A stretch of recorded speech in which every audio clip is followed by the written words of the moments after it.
Okay. Okay. So, all right. Good. I'll hold you to that. Right. Take it away, man.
Finding them, and with a substantial reward if you bring them back.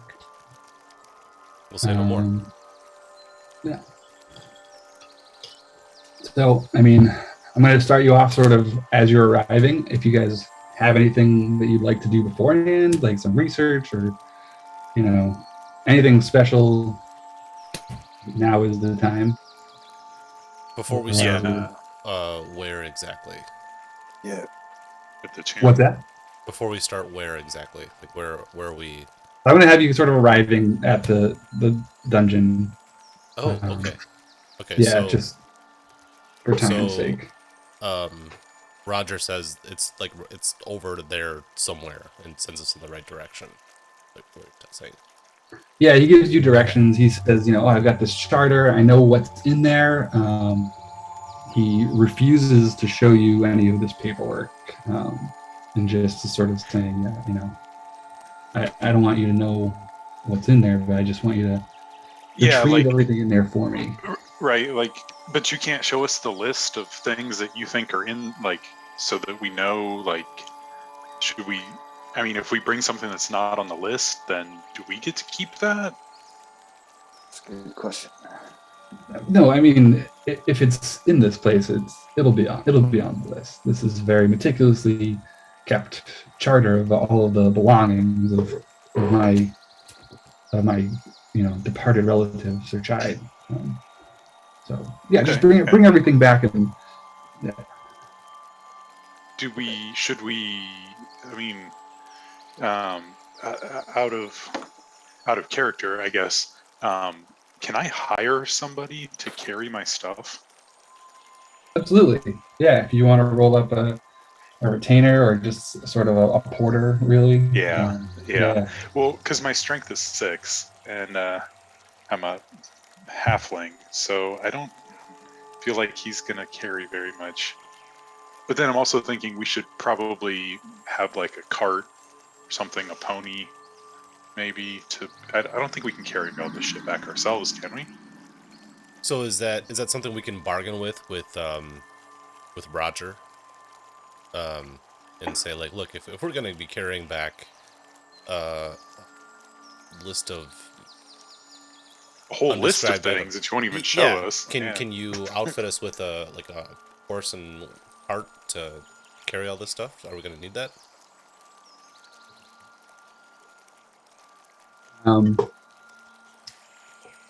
He kind of grumbles, and you can see him really. This is kind of like a really miserly old cheapskate, and he's real shady at best. But despite that, he sees the logic and he's like, "Well, look, I'll tell you what. I will split the costs of a cart and pony with you, and I will give you an advance on your reward now to secure these things." So yeah, he gives you, for the sake of this, we'll just tell you, he gives you the amount of gold you need to secure a pony and a cart and a driver. And a porter. Yeah, yeah. A porter is a guy who drives a wagon. A porter is a guy who carries my stuff. Okay. So, All right. So yeah, I guess we got a wagon and two guys. Yeah, yeah. Cool. Awesome start, guys. We got a wagon and 2 dudes. Yes. We're winning. Feel it. Is there a way? And you said do a little bit of background research. Is Search Hide sounds like it should be common local knowledge. Like I already know a little bit about. Okay. It's like an Abe Lincoln character. Everybody knows who Search Hide is, basically. Yeah, honest child. Okay. Yeah. There we go. Good old honest shy. Then Do we know anything about the tomb itself then? Like, is it rumored to be haunted, or, dwarves engineered the deadliest traps to protect his final resting place, or... Right. Let's find out what you know. Not too much is known about the specifics. It is a little bit sort of like the height of sacrilege to sort of, enter the, like, tomb raiding is obviously a thing, but this is a little bit step above. So Right. the specifics of the place aren't super well known. Okay. But I will say, what you do find out as part of this fact finding is that there are many that believe the woman that he fell in love with, which everyone just sort of called the Lady of the Wood, is actually a very important frost elf princess. So this sort of relationship was kind of the height of taboo, basically, sleeping with the enemy type of thing. Okay. Yeah, that would be bad. Yeah. So there's definitely some scandal surrounding that, as well as adding to the mystery of her whereabouts and maybe even possibly his death. So yeah. So it sounds like we're gonna want to keep this this expedition sort of quiet then, as well, right? Like we probably don't want people to know that we're gonna be rifling through Search Hide's stuff. Right, exactly. Yeah. Okay. Especially, I mean, this guy seems a little shady. He's clean. Who knows how true it is? But yeah. Best not to advertise. Do we know anything about how Sir Chide is said to have died? Like, is his stuff in this dungeon because he died there, or was it left there under some other circumstances? He fell in like the last battle, like mortally wounded. Okay. So they eventually vanquished the frost elves, and he ended up succumbing to his wounds, but not before sort of this is where I want to be buried with all of my his holy armor and weapons and all these kind of things like that. Okay, gotcha. Thank you.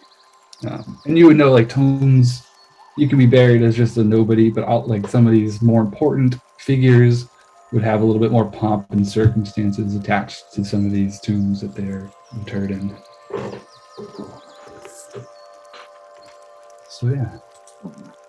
I don't have any further questions. I guess maybe for Chester, you and your porter. I guess I'm still like hung up on other people knowing that we're opening up Sir Chide's Tomb. Yeah. We're not worried about the porter. You don't necessarily need to have told him exactly what you're hiring him for. We're hiring you to carry this stuff and to ask no questions. Right. Yeah. Right. And dodge spears. Any spears that come your way, it is 100% your responsibility to dodge. Yep. Sure. There's no I mean- health plan in this. There's no there's no deductible. There's no copay. Listen, dude, you dodge your own spears. All right, now what's this guy's name? Uh-oh. I think I'm gonna go with Pete the porter. Pete the Porter. So Pete the Porter, he's like, you know what? I'm fine. I get it. I've done these jobs before. I usually tack on another 5 gold fee for this level of discretion. You understand? That's fair. Yeah. With that, you have your party ready to set out. Ready to set out.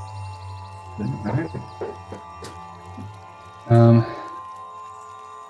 So the trip to that Roger gave you the directions to, it's a good day and a half. You're on the road for most of it, with a little bit of camping at night in the woods before another few hours trek to your final location.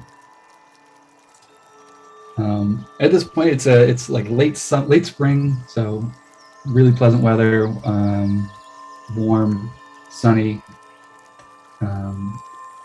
But despite that, sort of the last hour or so of your trip, the woods seem to grow dark, and the trees become a little bit more gnarled, and they almost feel like they're closing in around you.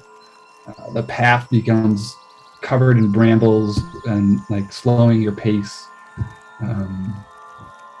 So the atmosphere noticeably changes as you get closer.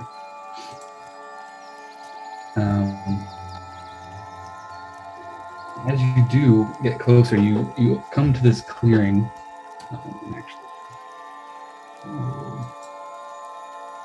Toss this up on out there. Path comes to a clearing with maybe 6 or 7, 10-foot tall stone pillars, just jutting out of the ground.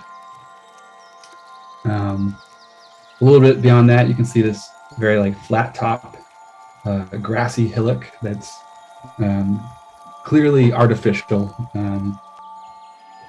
Obviously, the entrance to the tomb. But more interesting than that is inside this ring of stones, there is a like bloated corpse of this like very large 12-point buck, clearly like in late stages of decay. You can kind of see the skin sloughing off, and like it's obviously it's been here a while. Hanging from some of the trees are these iron owls. They've been here a while. You can tell from the rust that's dripping off of them. They have pentagram engraved eyes, and they're almost like these just very chilling wind chimes almost. You guys would know, being locals of Dolmenwood, that the owl is sort of the symbol of the Droon, which are these very mysterious sect of sorcerers that, nobody has interactions with these people. They are incredibly powerful and recluse. Nobody knows what their goals are. An encounter with any of them usually spells your end. So seeing these, kind of a chill comes over all of you guys as you're sort of entering this very off-limits area. So that's kind of where we're at. You guys are still in the wooded path, but you can kind of see all of this. So So the forest has become kind of claustrophobic, like almost supernaturally so. Yeah. We come across this cryptic ritual site with a bloated corpse, and there's dangerous sect paraphernalia. Yeah. Boy.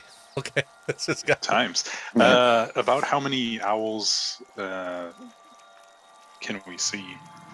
You count exactly 13. Oh, that's the not best good. number. Yeah. That's right. That's why couldn't there be exactly 12? Damn it. Okay, and like definitely the owl. That owl is a symbol of the Droon. You said Yeah. okay. Almost Pentagram eyes and everything. Like that's the giveaway. All right. Because my secondary skill is butcher. nice. I'm gonna go check out the 12-point. Have a look. I know you said it's pretty badly decayed already, but just give it a once over. See what I can find out. So you get a little closer and you notice it's moving, like unnaturally. Like there are things crawling under the skin. Almost prefer if it was moving on its own. Yeah. Do you get any closer? I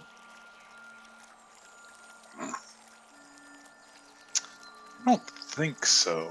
If there's stuff crawling under the skin, that means there's maggots and all. Who knows what kind of? There's nothing good there. So then I can, from that distance, can I sort of estimate how long I think it's been there? Yeah, like between the smell. Well, so it's interesting. The smell, you would expect a little bit more rot compared to what it looks like.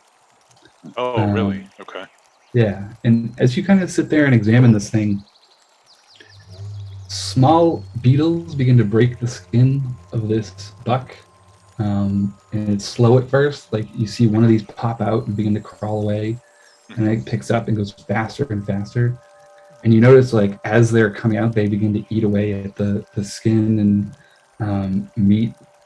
I'd say a good 5-10 minutes before this thing is entirely clean. And as soon as it is clean, it stands up and like it shakes off in a very like deer-like fashion. Like this is what you expect like a deer in the wild to do. And then it just takes off into the woods. Like, so the bones just animated once they were clean, basically, and it Yeah. and just ran off. Ran off. What did you do? Very powerful magic. Very powerful magic. I have the greatest power in the universe right here in this finger. Wait, he's... I almost believed him. No, I'm kidding. I don't know. It's obviously evil magic. Yeah. Okay.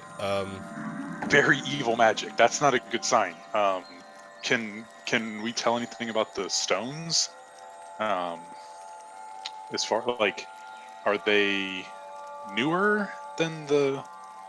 Because this all sounds very ominous and evil, and if he's a big like war hero and was buried here, entombed here, and everything, the two things seem like maybe they don't belong together somehow. Yeah, they look like they've been here a while. They're very old. Moss covers a lot of it. You do see some carved runes at sort of the top of the stones. Yeah. Would any of us be able to read those runes or recognize what their significance might be? Let's see. We got Grimalkin, Ranger, and Thief. I would say, actually, you know what? Why don't you, yeah, Ian? Why don't you give me a Would you roll a d6 for me? Sure, yeah. I'm gonna do it in the dice rolling chat.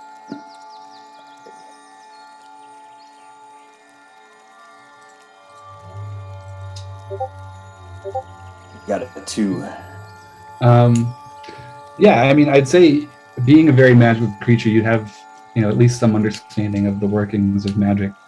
You don't know exactly what these stones do or what they are for, but you notice the runes remind you of runes you've seen for maybe summoning and binding. Ooh.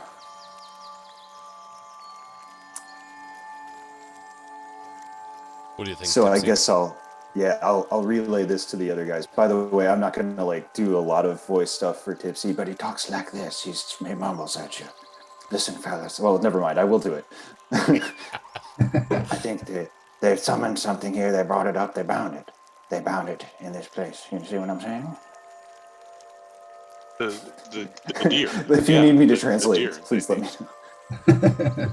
You think maybe they summoned a deer? I think maybe they summoned something else, something that made the deer like that. I don't know. You could be right.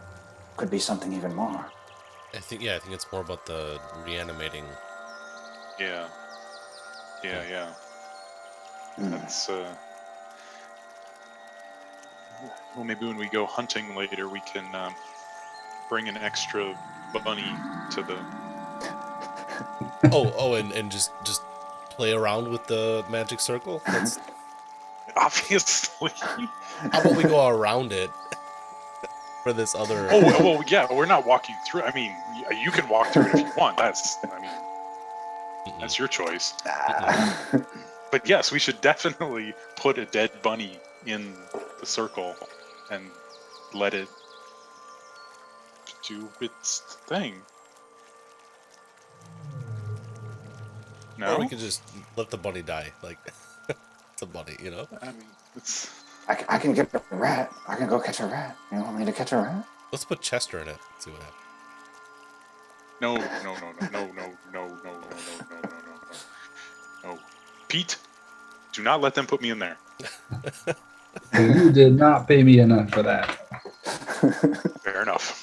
Did you describe this big circle north of the creepy circle? Yeah, so if you're looking at Owlbear here, this is the stone ring, and then past that, it's this like, I don't know, like 30 foot in diameter. It's just like a small hill almost with a very flat top, grassy. This is clearly not like a natural formation. And then sort of at the end of the path here, there is a giant stone slab just sort of leaning up against the side of this hillock. Very overgrown with like mosses, and you can even see some like wild roses growing out of this stone. Like it's been here that long. It's covered in that much dirt. And yeah, it's been sealed up for a while. This is the burial mound. Yeah. Yeah, it's gotta be. It's already very weird that there's like a reanimation circle. Right outside yeah. I'm saying we just get a bunny and we just kill it and we put it in there and we see what happens. And then we'll know. I want to give the big stone like a push or like see if it has any play with it, Okay, and this thing is huge. It's just, a good 10 feet tall. What is your strength bonus? 16. My strength bonus? Yeah. Plus Modifier. 2? Plus 2? Plus 2? I believe, yeah. You give this thing like a real big, like all your might, and it does shift a little bit, but like it is just a little bit beyond you alone. So it's not like a barn door on. Fox, you've got a crowbar, don't you? I sure do. I have a crowbar, a grappling hook, and a rope. Oh yeah. Okay. Yeah. I mean, between all that, you could definitely rig something up to kind of give yourself a little extra leverage. Yeah.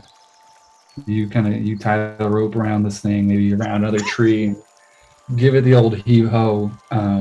The thing comes crashing down with this massive thump, and just dust everywhere. Circling up and eddying in the sky around it. Well, they know we're here. I didn't mean to overdo it. Well, nobody is in there anyway. The stone is obviously closed. I mean, Chester, all the reanimated skeletons that clearly start in the circle over here and then moved over into here now know we're here. That's my I even want to put like a hand on my sword. Like I'm expecting skeletons to come marching out or something like that. I'll pull an arrow and knock it. Really? Fair enough. Does anything All come right, out? do you get a little closer to this entrance? I feel like now's the time to announce that I have infrared vision, by the way. I know you said it's not dark vision, but I just want to make clear. Give it the old. Yeah. Yeah. So, I mean, you do, and let me just put this up then, since you do see a little bit. You can see this entrance, and you can see some stairs that go down a little bit. You'd have to get closer to really inspect what's happening here. Stairs leading down. If I throw a torch, will that extinguish it? Probably not. Why don't you Okay. give me a D6 roll, and I say it stays lit, except for on a 6. So 1 through 5, it stays lit. What do you think, gentlemen? I give Tipsy like a double take. I'm not really sure, gentlemen. What do you think, fellas? Well, I mean, I could sneak up there and try to look in there a little better and see if there's something in there. No objections. That. There's no reason to set the whole clearing on fire. I like that idea. Yes, I like it. So Pete is standing back with you guys, holding my lantern, I guess, giving some light. Yeah. And then I'll creep up with my bow and arrow about halfway. See what I can see. Yeah, so you can see down the stairs, and you didn't throw the torch, right? No. Okay. Despite that, like the light managed to reach just the bottom, so it's become very dim. So you can see the bottom of this like 15-foot stairwell. Okay. Very dusty, sort of tiled floor, kind of. Mm-hmm. Everything is covered in dust. Like this hasn't been disturbed in quite some time. And you do notice a gouge running down the center of the stairs, like from top to bottom. And you can even kind of see into the dirt. The gouge kind of goes past the stairway a little bit. Okay. But yeah. So I'll so I'm looking at that, and then in the dust, do I see anything, footprints or anything that You see nothing. look like the dust has been disturbed? Nothing. Yeah. Okay. No, it's just a layer of dust covering the entire stairwell. Okay. Can I see? So the stairwell's going down, and you said there's a gouge like in the middle of the stairway. Is there in the ceiling part above it? Can I see anything that looks like it opens or moves or comes out like would? Right. No, it's just like an earthen kind of ceiling. Is Okay, it kind of like running water over time? Form this like gouge or divot? I'd say more like something's been dragged, something heavy has been dragged. So it's not like erosion. Yeah. Okay. So I'll kind of look back at the other guys and like, come on, it looks safe. And then I'll go up closer to the stone slab itself, and then search for traps. On the slab? Yeah. like just in that kind of that general area of the door frame and the Oh, slab. gotcha. Okay. Um,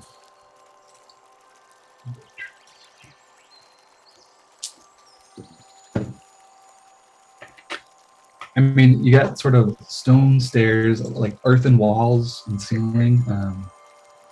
This doesn't look like there's anything mechanical ready for a trap or anything like that.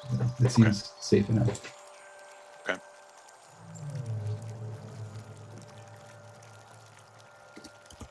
Tippy? Or Trippy? What? You mean Tippy. tipsy? Tipsy. Tipsy. That's Yes. the one. That's a Tipsy. Yes. What can I do for you? Can you see down there? It was kind of. I don't know. Let's see. So I don't have like infravision or dark vision, anything of that nature, but I guess I'm a cat. So I'm not familiar with Grimalkin, so I don't know what they do. Yeah. Like, I don't know. I want to see good in the dark. Ask the cat. One thing I would like to look for is to see if there's anything invisible in there, because I've got subtle sight. I have a 3 in 6 chance to see invisible things. Ooh. Oh, okay. Something. Oh. Cats don't have dark vision in 5th edition even. I would like to listen, I guess, since that's a skill I have also. Nice. Okay. And I don't know if you want to combine the halfling chance and the thief chance, or But yeah, they'd be cumulative. What is your? so I think it should be 4 and 6. Is this, Chad? Is this a good time for us to tell you? Like, I also have like find secret doors, a 2 and 6. Okay. Yeah. Should I have told you that earlier? No, that's right. If something comes up that you think you have something that applies, just yell it out. And Well, yeah, I also don't want to like bombard you with, I also have the Right. Oh, I have the thing, and I have the other thing. And Let me remind you, I also have a grappling hook, and I just don't want to like. I've got I also have a porter. right, the throw him down the porter. I got 3 rations. Yeah. No, but 1,000 ball bearings. I'm just thinking like we should have told them all of our like automatic find stuff chances that the DM's supposed to roll. Right. Yeah, I mean, I have a pretty good idea, but if you do think I'm not, just let me know. Okay. You don't see anything invisible, and it is sort of dead quiet. Just. There's nothing. Yeah. You hear the blood. My kind of tomb. Yeah. Easy. So far, so good. So I suppose I'll bring up the back. Question. So yeah, what are we doing for? No. You big man, you go first. But you're the thief, aren't you? We're literally robbing this place. We're not. He owned. This is his. We're movers. We're bonded movers. All right, I don't want to come across like I'm. Yeah, I'll go first. I'll go first. Presumably, yeah. All right. So what is the marching order? Who's next? I can go. I'll be happy to go. Okay, yeah, I'm also happy to go. I can go last. Also, I mean, it's totally fine. I'm a ranged only kind of guy, so. All right. So we got Matt, Ian, Mark, and then Pete. Pete for as long as his morale holds. Exactly. I really do like literally. So I'm just gonna say, I'm carrying my leather armor and my bow and my arrows, my hand axe, and my thieves' tools, and everything else Pete is got in a backpack or in a belt pouch or stuffed in somewhere. I love it. And I just yell for him. Well, that's good, actually. Why don't we do this? As you guys sort of descend the stairs, the camera kind of does this side pan. You guys describe your characters real quick. Awesome. Okay, Fox Dragar is a man, a half-elf ranger who has spent maybe a little too much time living out in the wilderness, kind of like leaning into a little too much. His clothes are dirty, kind of tattered. Carrying, I'm wearing leather armor. I have a short sword in hand, a hand axe at my side.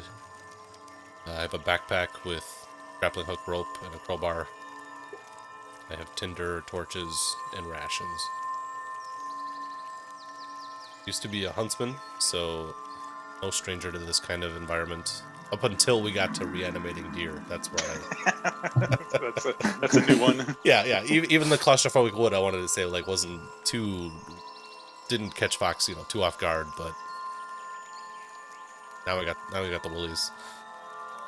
Yeah, that's all I really. I mean, he's a strong, smart man, but he's a little gruff around the edges, and a long time in the wilderness has made him a little.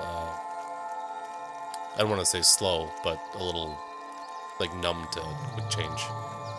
Low wisdom.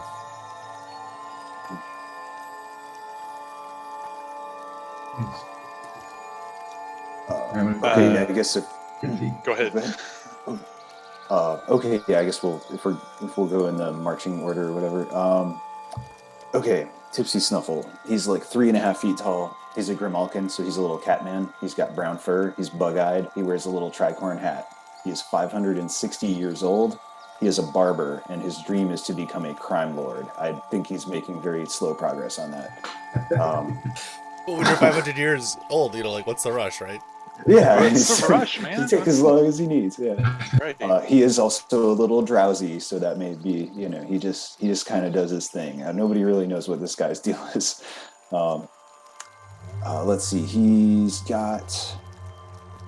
wearing some leather armor, very tiny leather armor. He's got a little tiny shield. He's got a couple daggers.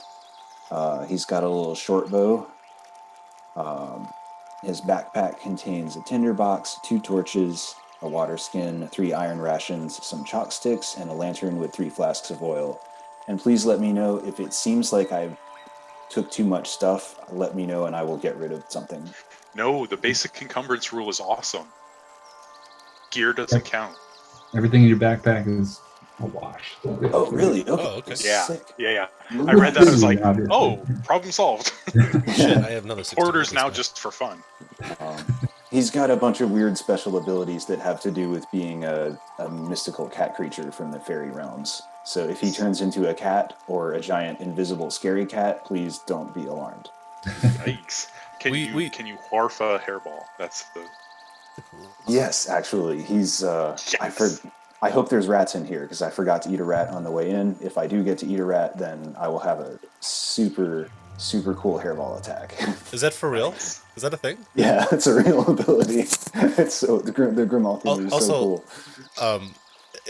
First off, it's very weird that, I mean, I don't want to spill it, but Chester's a halfling, and I guess the Grimalkin's only 3.5 feet tall, so I'm surrounded by shorties in this. Right. Yeah, That's right. But I was, towering in over my both of us. head, I was picturing a man-sized anthropomorphic, like, cat. Which was kind of freaking yeah. out. half of a I didn't think man-sized, he was... yeah. Right. Like, that just made him cuter. Like, He is walking on 2 legs and wearing clothes, but yeah, Okay. he's not a whole lot taller than just like a cat standing on its hind legs. Yeah. Okay, I mean, think, He's because a little bit bigger. Yeah. a man-sized cat was actually like freaking me out. Like, me the player, I was like, that's Pretty like scary. That's kind of scary. Yeah. This Puss in Boots action is working much better for you. Yeah. Okay. Yeah, it is. Okay, thank you. One cool character. All right, Chester. So Chester Copperpot is a halfling thief. He is quite disagreeable most of the time. He is reasonably smart and wise. His charisma, though, is in the toilet, so he's kind of argumentative and rude. Kind of doesn't realize how he comes off most of the time.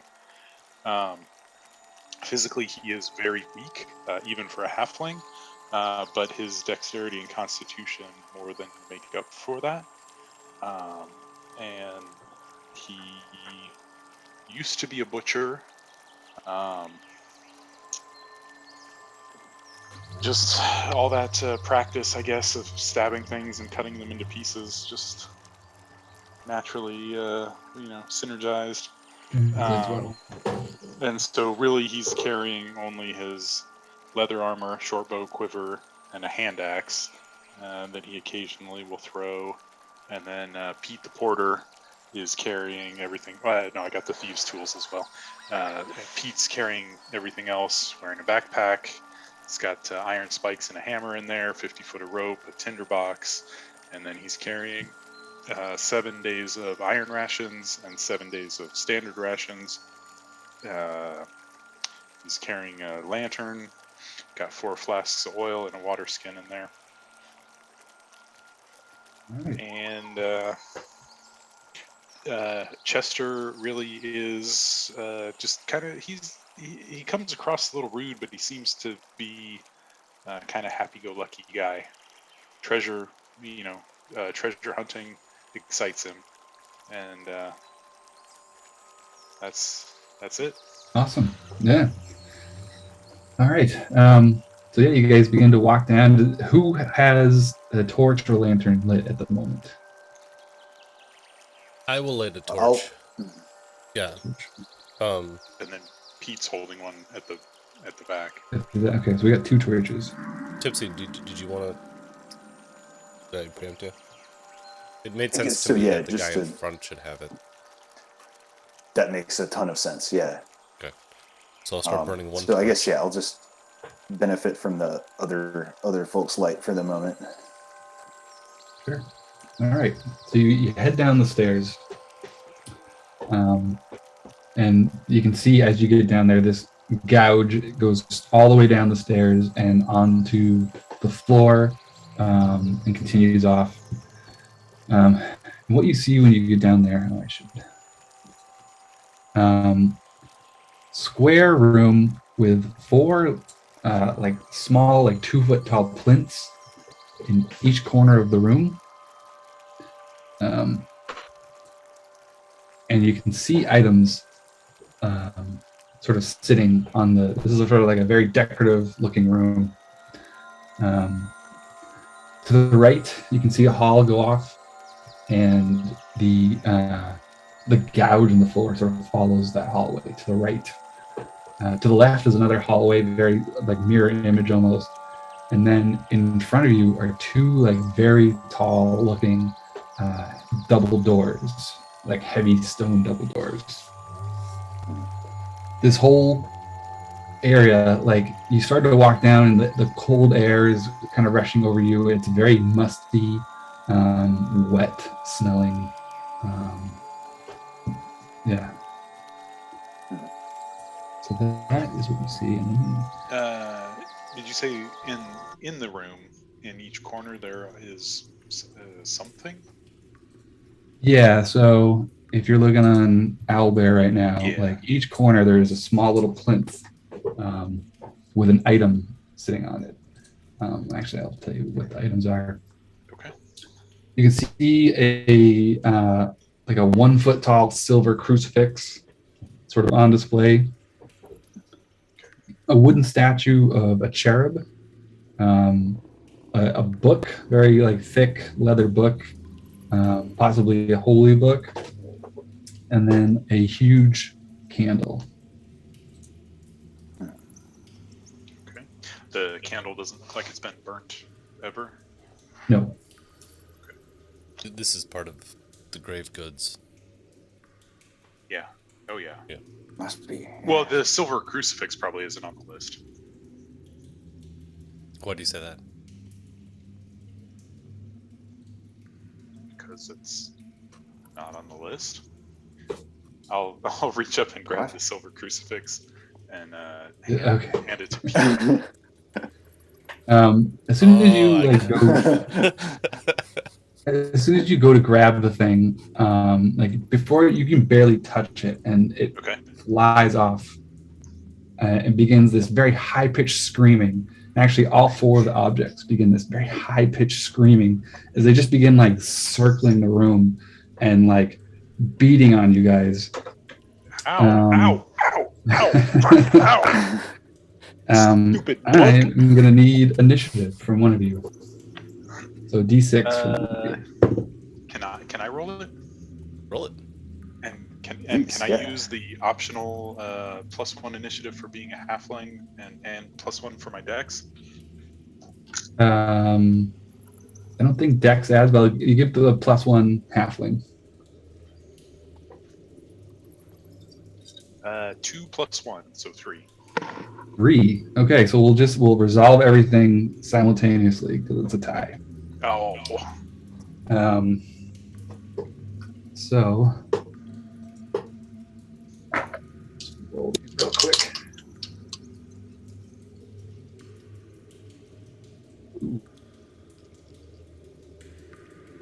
All right. So I think that's likely 2 misses, a 4, a 7, and then we'll do this in order. Fox gets a 4, Ian gets a 7. Chester, you get a 13. Is that it? Chester, no. that's number wang. Oh no. Not bad though. 1 point of damage. Okay, from which And one? then that is a 9 for Pete. I think he probably would have a 10. He would probably have a class. 10 armor class. Just I to call would it assume. 10. Right. So he's good too. So yeah, these things are flying around and like they're screaming, and you can actually hear them like yelling sins that you've done. Like, Chester, I saw you sell that old expired meat, and you know, I never that was Tipsy, no, you stole that pie. I saw it.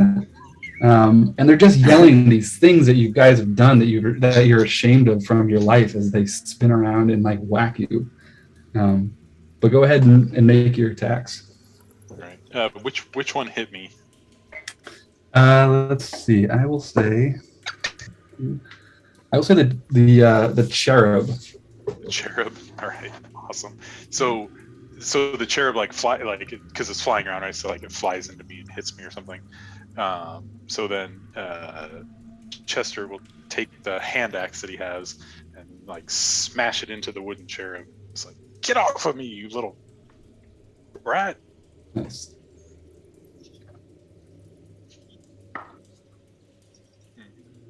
Three. That's no good. Okay, That's not on a good D20. enough. That's no good.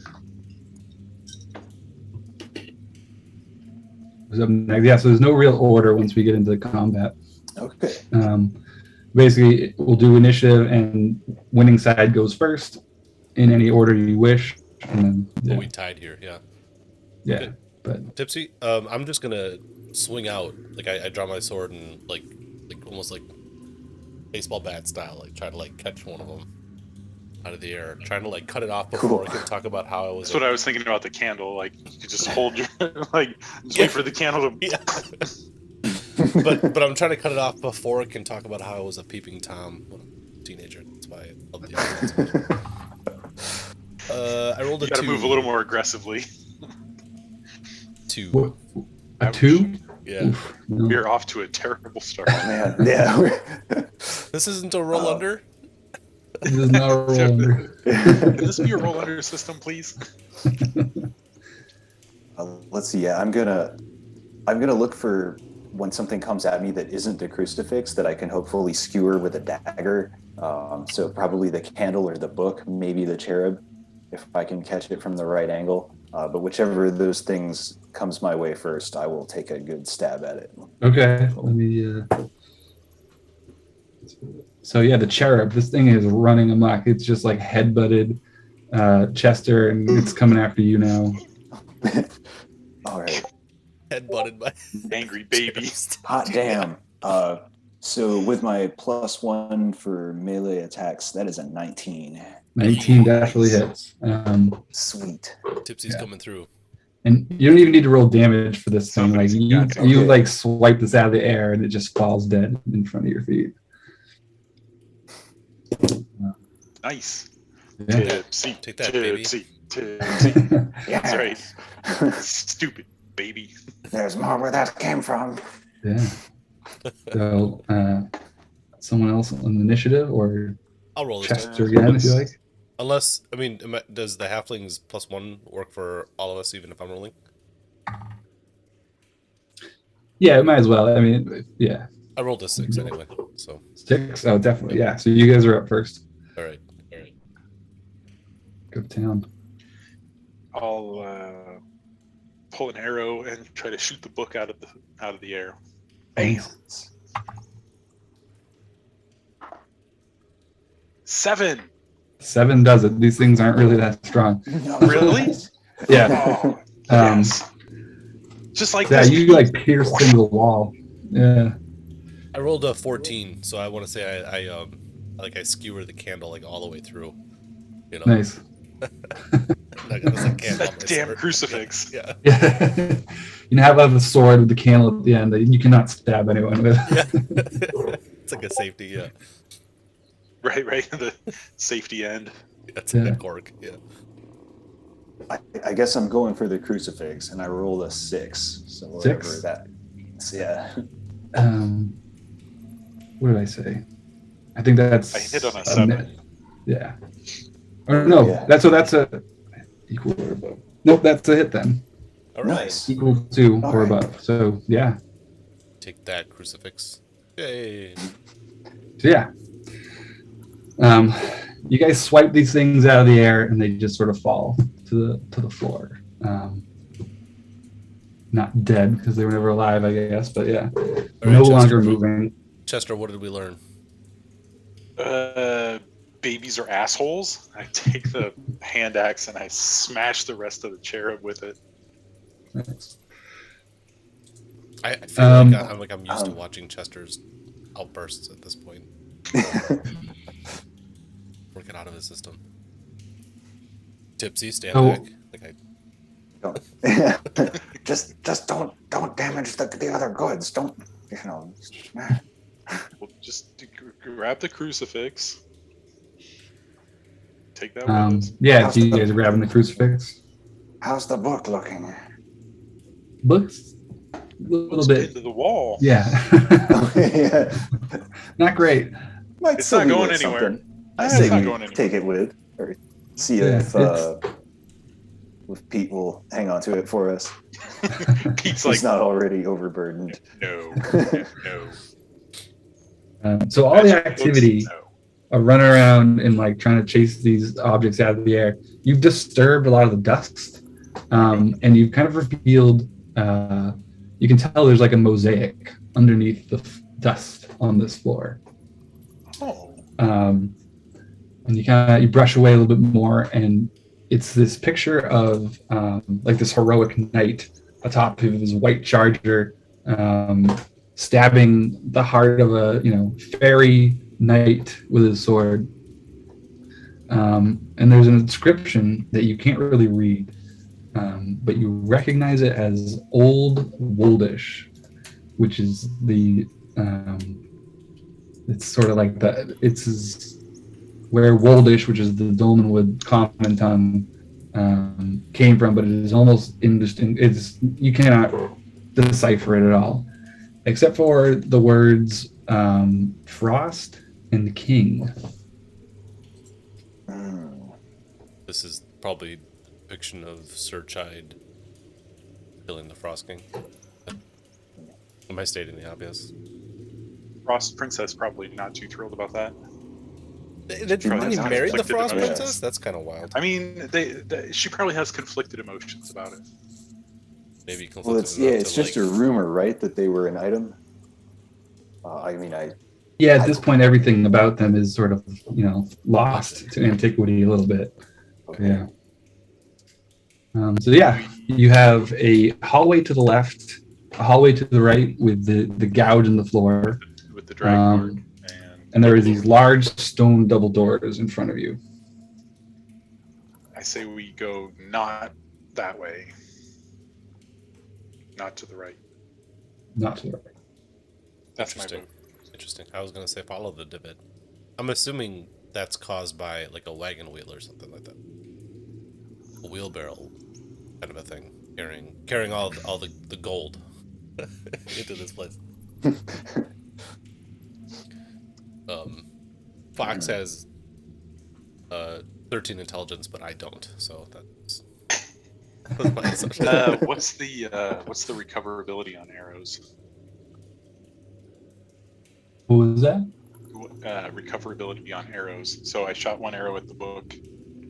Is it gone? Can I recover it? I'd say just you're not going to run out of arrows. This is just a one shot. There's no point Oh, in okay. getting that granular, I'd say. So yeah, you have plenty of arrows. What do you guys think then? Double doors?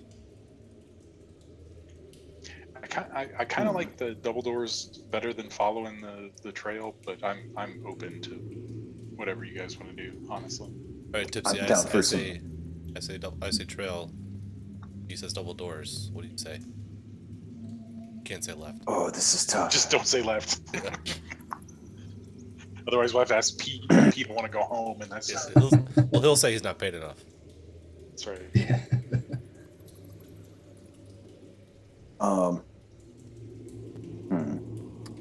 Whatever Okay, I'm keen overthinking this. senses. Yeah, yeah. I sniff the air for a minute, and my ears, move around, and I'm like, and I get nothing from that.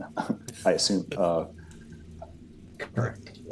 Let's follow this divot. Its treasure is heavy.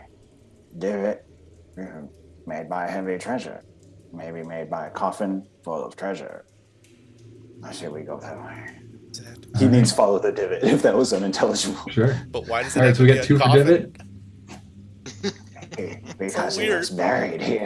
You're so weird. All right, we're gonna follow the divot. We're gonna go right. All right, divot. Divot it is. Divot it is. Da-da-da. Of all the things, could have been like a bucket of treasure, No, it's a Could be a coffin full of coffin. a treasure. coffin of treasure. Yeah. Yeah. That's how they do it in Grimalkin land. They just load it full of treasure.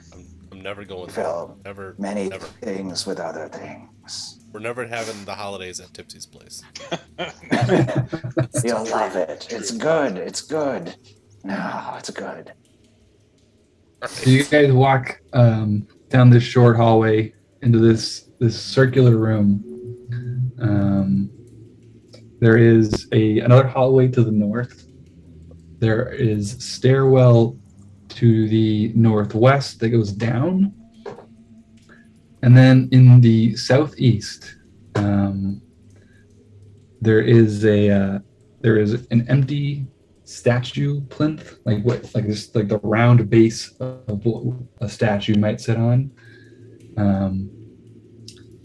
and hung from the wall behind it is you can kind of see this very beautifully wrought silver framed mirror, like full length, 6 foot tall mirror. You can see it's been engraved with like crucifixes mixed with sort of unicorns at play. It's this very interesting motif. And it's like directly behind where the statue is going. If I look in the mirror, do I see the statue? So you're looking in the mirror. Yes. I need a save versus paralysis. Chester, man. Damn it! Oh, no. This is a roll under, right? Or this is a roll over? Saves or rollover. Roll over. All right. And my halfling +3 is, of course, not for paralysis. All right. So it's 13. 18. 18. Yes. Nice. You just see yourself. Yep. There's nothing special. You do sort of get this chill in the air that kind of surrounds you as you like step in front of it, but it passes. Pete, did you pack my shawl? No. All right.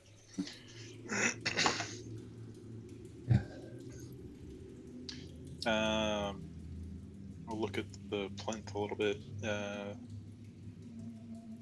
Look at Is the it- plinth. So the Yeah. scratches lead almost like directly up to this empty plinth. Oh, Where's your coffin, Tipsy? that's not a coffin. I try to, I'll like feel in the space, like, is there something there? There is nothing there. It's weird.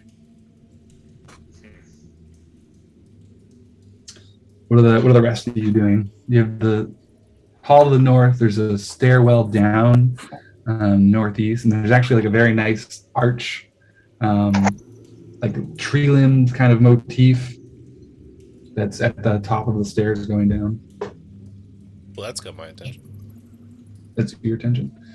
Um, yeah, so you head over and you look down and like um, you can see like the reflection of light off of water. Like if you've ever been like into a pool room or something like that at night or something like that, and it glows kind of weird.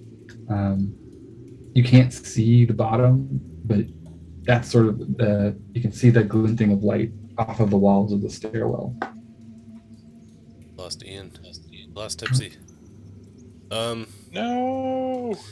Does so it's reflective. Is there any sort of like play between this reflection and the mirror, which I assume now is behind me? Are you looking towards the mirror? Do I know what happened to Chester? What's that? Do I know what happened to Chester? I'd say not, unless Chester, you mentioned sort of that chill that you got. I didn't. I mean, I asked Pete if I had a shawl, but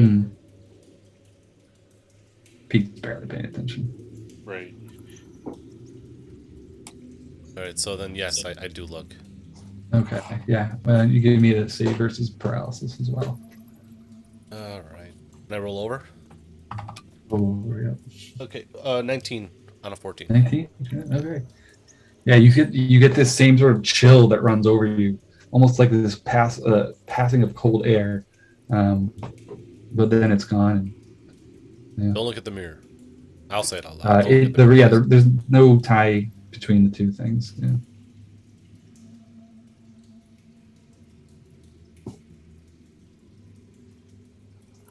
Oh, Ian, you back? Maybe not.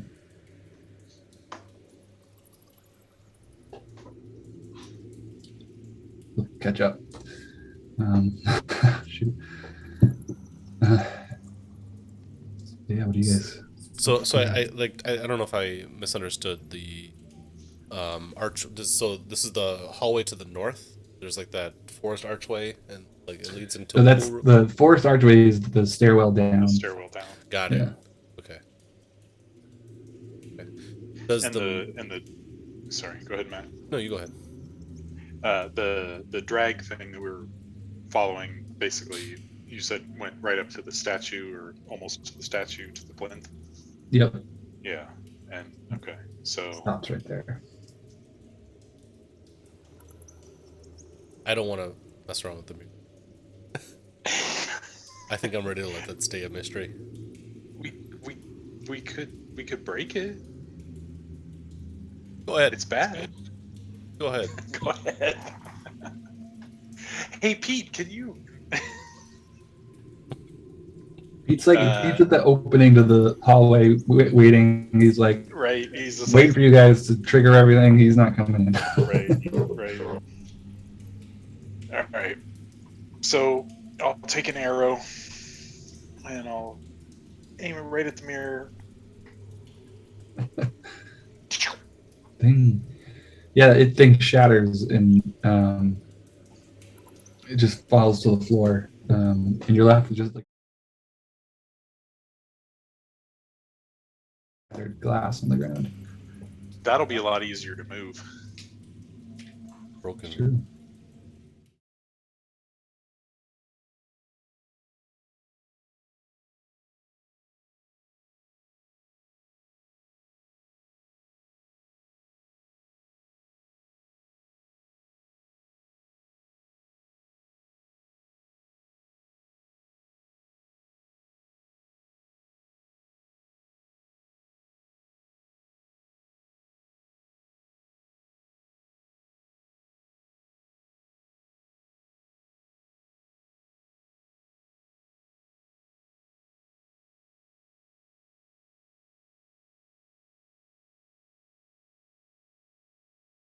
I say stairwell.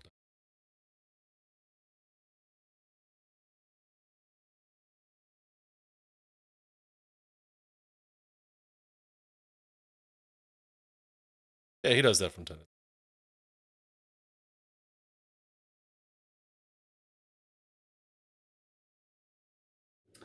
So you begin to walk down the stairs, and it does kind of a bend at the very bottom. It gets very cold, like you can see your breath before you reach the bottom. And at the bottom, there's this sort of vaulted chamber, and then you're just sort of in this very like shallow pool. It's the entire room is this very like, like 3 inches of water, very decorative tile and things like that.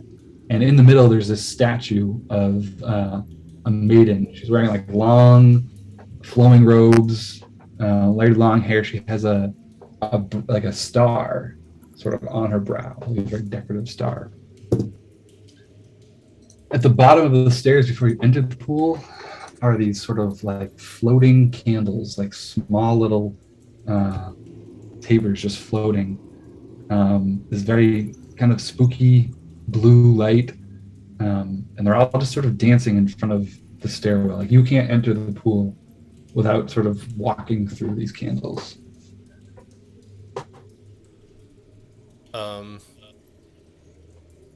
I will, with my short sword, I'm trying to get some reach. Not to cut, but I want to like lead with that. Kind of push them away. Yeah. Or like make sure I'm not like, again, I'm not trying to stab. Like if there's an invisible person there, I'm not stabbing them, but I would like hit them with the sword tip first. Yeah. Which is still corked with the candle, by the way. So. Yeah, there you go. Yeah. Yeah. Makes it easier. Yeah. Your sword goes like right through these things. You realize they're not really, they're not tangible candles. It's sort of very ghostly, illusory thing in front of you. Fox, that's not right. It's not right at all. That's not right at all. At all. You should be able to touch candles. You should be able to touch candles. And they should not float. This is the second time we've seen floating candles. But I'm not going to let it... I mean, this is like comparatively tame compared to being attacked by statues and crosses. So I will continue on. You will? Okay. Yeah. You gotta love it when the DM says. Okay. And you do the thing. All right. You do the thing. So you step through these candles, and you really don't feel anything. You don't feel it burning, or you don't feel anything from the actual images of these candles. But you do, like, as soon as you like step foot off the stairwell, you feel like this sense of awe. Like, is he a religious person at all? No. The world is his nature. Nature is his religion. Yeah. Okay. Yeah, it's very much akin to sort of your feeling that this sort of like grand design maybe feeling from that you get from being in nature. Do we got Ian? Confusing us. That's okay. And as you step through, you disappear. Like everyone behind you, they don't see you like ever reach the pool. You just are like stepping into an invisible doorway or something like that. Do I know I've stepped through a doorway? We'll get back to you in a moment. Okay. Hello, welcome back. Just to catch you up real sorry quick. About that. No worries. So you guys decided to go down the stairwell. Very cold air as you walk down. The bottom, you're at this like very decorative pool with all this decorative tile, like 3-inch deep kind of thing. And so it's not like a swimming pool. There's a statue of a woman with long robes and hair. She has a star upon her brow. Just sort of sitting in the middle of this pool. It's a very like venerated feeling kind of. There's also these ghostly candles just sort of floating at the bottom of the stairs. You couldn't like get to the pool without walking through or brushing away these candles. Tipsy, you specifically feel the presence of your native realm like pressing in around you as you get closer. So like you you have some instinctual understanding of sort of the powers at work here. But you had sort of ran off to chase what you thought maybe was a rat. So you didn't get back in time to tell everyone before Fox stepped through the candles and just disappeared. Oh shit. Okay. Also, it's bad. Am I back with Chester and Yeah. Pete now? Yeah, just Okay. Chester and Pete at this point. Or actually, Pete's off taking a smoke break. He'll catch up. Right. Pete's. Yeah, right. Yeah, I'm like, what? Where'd you? Are you? Hi. Did you catch it? Did I catch it, or do I need to roll for that? Actually, yeah. No, let me give you 50%. Yeah. No, you found. I'll say you found the rat. Oh, do I get to eat it? Yeah, we'll play that out. So you managed to catch and eat a big, fat sort of, Chihuahua-sized rat. Oh, amazing. Okay, let's see, hang on. There's a thing that goes with this. This is going to be a silly question, but how many hit dice does the rat have? We'll say 1 hit dice. Okay, cool. So I'm sorry, I'm opening the wrong thing, and my laptop is absolutely barely functioning right now for some reason. Okay, here we go. So yeah, I guess with the Grimalkin rat catcher ability, I can eat this rat and... You basically store it for later. So you have this, I think it gives you an extra couple hit points. Yeah, it gives me 1, I guess, if it has 1 hit die. And then if you want to spend it later to do your things. Awesome. Yeah. Okay, sweet. All right. So yeah, the two of you watched Fox just sort of disappear into thin air. What are you guys doing? Like, what do you make of that? I mean, he's disappeared. It's gone. I might have an idea. This is a fairy place. This, you know this? It's a fairy realm. Right. The walls, it's thin in here. Feels like home. I wondered maybe that's where he went. He went to the fairy realm. Maybe. You want to go? Can I try to like push a Tipsy into the fairy realm? Like, you first. You don't need to push me. I'll just go. I like it there. It's normal. Yeah. So yeah, you watch Tipsy just sort of, It's like, oh no! bound through the candles and disappear. I'm just kind of like, stop it! And as I sort of walk, through the candles Nice. and disappear. Okay. Yeah. I guess I'll. Fuck it. Pete. I mean, you'll figure it out, buddy. All right. Here we go. Poor Pete. It's gonna be so confused.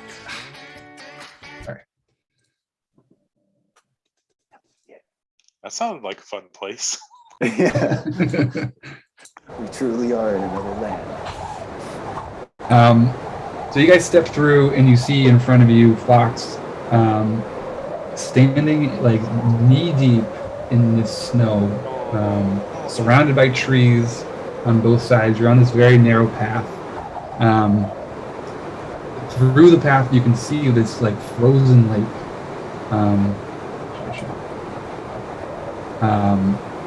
This frozen lake with like a white marble statue, like 50 feet tall, just in the center.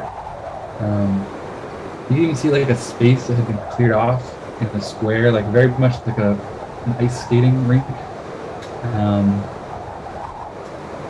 Coming out of the tower, you can see some plumes of smoke, frost-patterned, like snowflake patterned windows all on the side. And as you kind of come into this clearing, you also notice like this crack in the sky. There's the only way to really explain it. Purplish in color, and you can see it occasionally like this purple drip coming down and like hitting the snow before evaporating and disappearing. Yeah, and you turn around, you can see the same ghostly candles behind you down the path the way you came in. Yeah, this is bitter cold, and oops. No, you're fine. I wasn't saying. No, okay. I was I- pretending. Okay. I'm holding my I'm like, torch. if Like, we should go back. This is Oh, I no, got you. fuck this. oh wait. So there's a 50-foot tall statue. It's a tower. Oh, 50 It's foot like tall. circular It's a tower. Okay. Yeah, sorry. It's big. Big, It's very big. cold. But yeah, you guys were dressed for like late spring, early summer. This is, bitter cold, windy. You're not going to last too long out here. Then We either go back or run to the tower. yeah, but we'd have to cross ice. Just like a frozen lake. Yeah. It's just it's fine. Chester, you go no big deal. first. Oh no! All right, I'll activate the spikes on my feet. Nice. Knew we had those. It's a thief thing. Yeah, I don't see anything like creatures or threatening or anything between where we are. Chester, hold my rope as you go out there. Oh, okay. I'll actually tie it around my waist. I'm ready to yank. You do see some pretty large footprints heading from a section of, like, as you get closer to the doorway, you can see like these very large footprints in the snow. You do also see, as you're getting closer, this like white raven. You know it's a raven because it's making like the cawing raven sound. Otherwise, it's a white raven. It flies over to the tower and enters through a window sort of on the top floor. And that's sort of all you see. Chester, that's a good sign. Keep going. That's so bad. That's so bad. Albino ravens, don't you know? Look, didn't you read the book? I lean It says over. albino lean over ravens are to bad. whisper down to Tipsy, and like he's never getting out of this. I don't think so. No. Keep going. It doesn't look good. So halfling Yeah. footprint and then giant footprint. Like Yeah, this is like at least twice as big as like a human-sized footprint. So, yeah. And they go towards the tower also. Yeah, it's like it stops at the door. So whatever made this footprint entered the tower. Yeah, good. That's good. Okay. I guess we're gonna see if my AC bonus against large creatures comes into play. Yeah. And I would say all of you have a pretty good understanding that you've sort of entered the fairy realm of Phrygia, which is like the Frost Prince's domain. But yeah, you go over to the door. I'll run over to the door All right. as fast as my little legs will take me. Yeah, it's easy enough. You can get over there. It's a slippery, frozen lake, but it's got some snow cover, so it's really not too bad. Yeah, do you just barge in? Do you knock? So there's a door on the tower. Yeah, there's wooden door with a knocker and a handle. Well, then I'll go up to it and I'll like put my ear to the door and listen. Yeah. You hear the sounds of you hear some muffled voices. You hear like a clanking of pots and pans and like kitchen-y kind of sounds. How many different voices? Probably two. Okay. So then I'll motion back to them like there's two people inside. Tipsy, steal second. Right.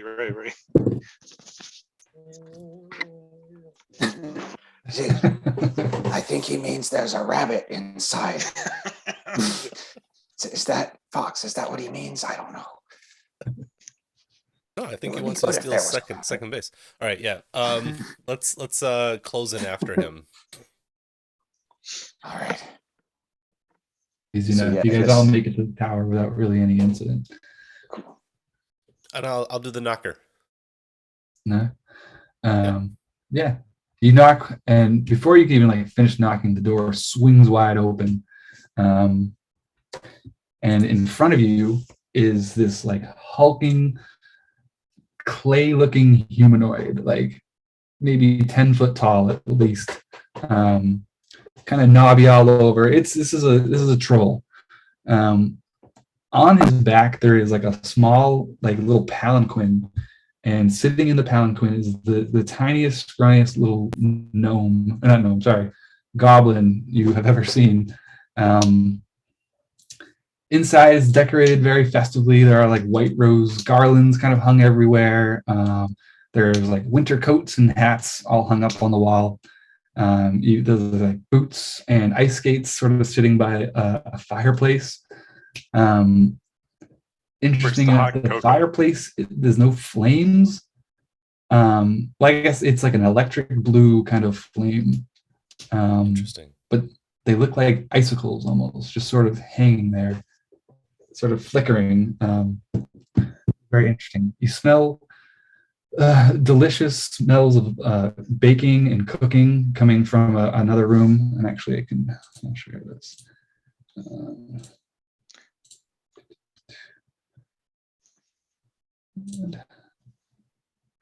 Yeah, so that's what we see. Yeah. So you see all this, and this goblin riding on top of this giant troll beckons you in. It's like, come in, shut the door quickly. In I go. Go. Troll is looking at you very kind of like licking his lips, like, oh yeah. But he's definitely like subservient to this tiny goblin who is riding on top of him, and he's got this checklist in his hand, like a clipboard. And he's like, here for the ceremony, I suppose. Names, please. Fox Dragger. Fox Dragger? No. He looks to the two of you. Names. Gypsy Snuffle. No. You, sir? Chester Copperpot. Oh, well, you're not on the guest list at all, are you? Okay, and what? The wedding, of course. The wedding. Oh. Do we? I think. My porter has the invitation, I believe. Let me see the list there. Let me see. That's a very nice try. You are not on the list, but that is okay. And he kind of begins to grin, a little bit of an unsettling way. That won't stop you from entering, of course. But I do ask one thing. You must. Let's see. Sorry, 1 second. To enter, you must pull one of the mushrooms out of this bag, and he pulls out a small little sack from the side, and eat it. That's it. Simple. Off you go on your way. Join the ceremony. I love mushrooms. Nice. 1 second. Actually, roll me a d12. D12? All right. Eating fairy mushrooms can never be bad. It can't be bad. Well, I mean, it can never be boring. How about that? That's 11. 11 Z's. Oh, you got 11? Yeah. Sorry. Okay.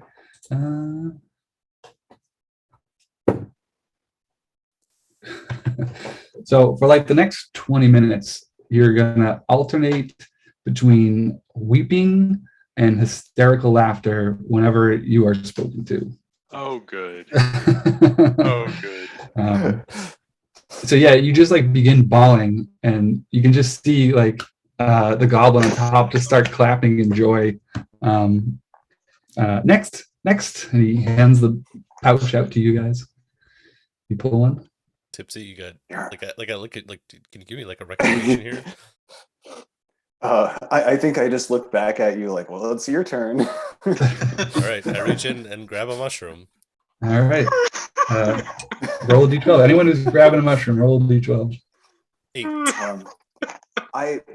I don't know if this is. I kind of doubt this is going to work, but I would love to like fake eat one if I can manage that. Like palm it. Yeah, Okay. like palm it and like nom, nom, nom. Okay. We'll get to that in a second. Yeah, so you get 8. Yeah, you swallow this mushroom and you don't really feel anything at first. But the room, like, I don't know if anyone wears glasses, but if you ever switch from like glasses to contacts or back and like you're go to like this weird fisheye perspective for a while. So you kind of get that, and you do notice that the room just becomes very bright. The rest of you see Fox's eyes grow to like 6 inches wide, just these like saucer-sized eyelids that like shoot out these bright yellow lights wherever he looks. I got headlights. You basically headlights. Oh man. All right. So you're gonna try to sneak. Let's see. So yeah, you do like you try to palm it, and you see the goblin just kind of waiting, kind of like, well, that's not right. That's not right at all. Droll under him says, boss, can I put him in the trees now? Like, no, not in the trees yet. Just wait a second. And he looks to you, and he says, young fella, did you eat that mushroom? I think I feel something. And then I'd like to turn into a cat, which is a thing I can do. Oh my god! Yeah. Nice. And then just turn into a normal I feel cat. it. It's coming on. It's. You see him taken back for a second. And actually, let me I don't. Who's gonna buy this? You see him taken back for a Actually, second. He's like, "Wow, that's mushroom. a new one. I've never seen that before." But I suppose that will do. And he kind of like points to the stairwell up. He says, "Off you go and join the ceremonies, I suppose. The feast is on the next floor, and the princess is on the top floor. If you would like to offer your well wishes and whatnot." Thank you very much. This is so nice of you. Come on, Chester. Come on, Chester. I push him along. Oh man. But like I push him along, but I'm heading in the wrong direction because I can't see anything.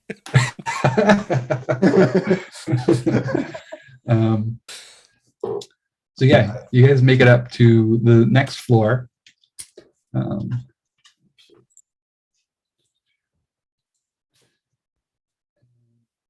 You come across this feasting table. It's just like entirely decked out with like the most luxurious foods, mountains of fruit, wines, and all kinds of spirits. Excuse me. And sitting around is maybe 10 of these very pale-looking elves, dressed in variations of finery and sort of military dress, kind of very formal wear. They don't look to be necessarily enjoying themselves. We're all sitting around sipping and kind of nibbling, and they all look very sort of almost bored with the whole thing. They look over at you guys as you enter the floor, and they just kind of sigh and go back to sort of mingling amongst themselves, barely paying any attention to you. At the edges of the room, there's also very fully like armored out with spears and shields, 4 guards just sort of standing around the room. And you see one of them standing at the stairwell going up, begin to head over to you guys. Yeah. If you do anything before he reaches you, but that is. Chester tries to grab a plate, an empty plate, and start putting stuff on it from the table. Just kind of. Sure. And then I guess because if that guy's walking towards me, then probably start trying to talk to him, but then he's laughing uncontrollably, loudly, just ridiculously. Like, this is the most amazing food spread I have seen in months. Nice. He's just kind of talking to the guy walking towards, just like, so. I mean, do you get to eat too, or are you just have to watch us eat? Yeah, in between like your sort of bouts of laughter and tears, you kind of like you see all the guests kind of like, oh boy, this again.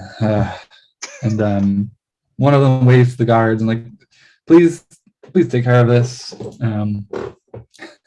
You managed to get a good amount of food, a cup of wine, even if you like, before the guard comes over and it says, if you'll follow me to the princess, please. Oh, the princess. Yeah, definitely. This is to go, right? Like I hold up my Right, platter. right. This is just like. He kind of looks at you like very embarrassed for your like lack of social graces and like. It's like, There'll I be haven't plenty eaten of all day. time for I'm feasting sorry. afterwards. Please follow Oh, me. okay. It's all right. I'll just throw the plate over my shoulder. All right, fine. We'll come back for you. I'll tag along behind, just hoping that no one notices me. Hopefully, I'm far enough like below, your normal field of vision that I just kind of don't register on anybody. I don't know. If need be, I'll rub my little glands on the guy's boot and like make nice with him. Like they barely like bat an eye at the three of you in your like crazy appearances right now. So it's you kind of gather that this is yeah. Yeah, Right. I mean, I'm not gonna argue with them. We'll go with the flow. Right. On to the princess. All right. So he leads you up to the stairs. And there was a brief respite when you entered the tower. The kitchen and the fireplace is all very kind of cozy. As you begin to walk up the stairs, the chill enters your bones again. Like this is it's not as bad as outside, but it's definitely you can see your breath again. You walk into this room, canopy bed, this very like elaborate canopy bed. Dressing table with all sorts of jewelry boxes and all the works. This giant wardrobe. Another one of these strange icicle melting fireplaces. Sitting on the bed is this very beautiful, and actually you've seen statues that very much resemble this woman. Very pale hair, pale blue skin.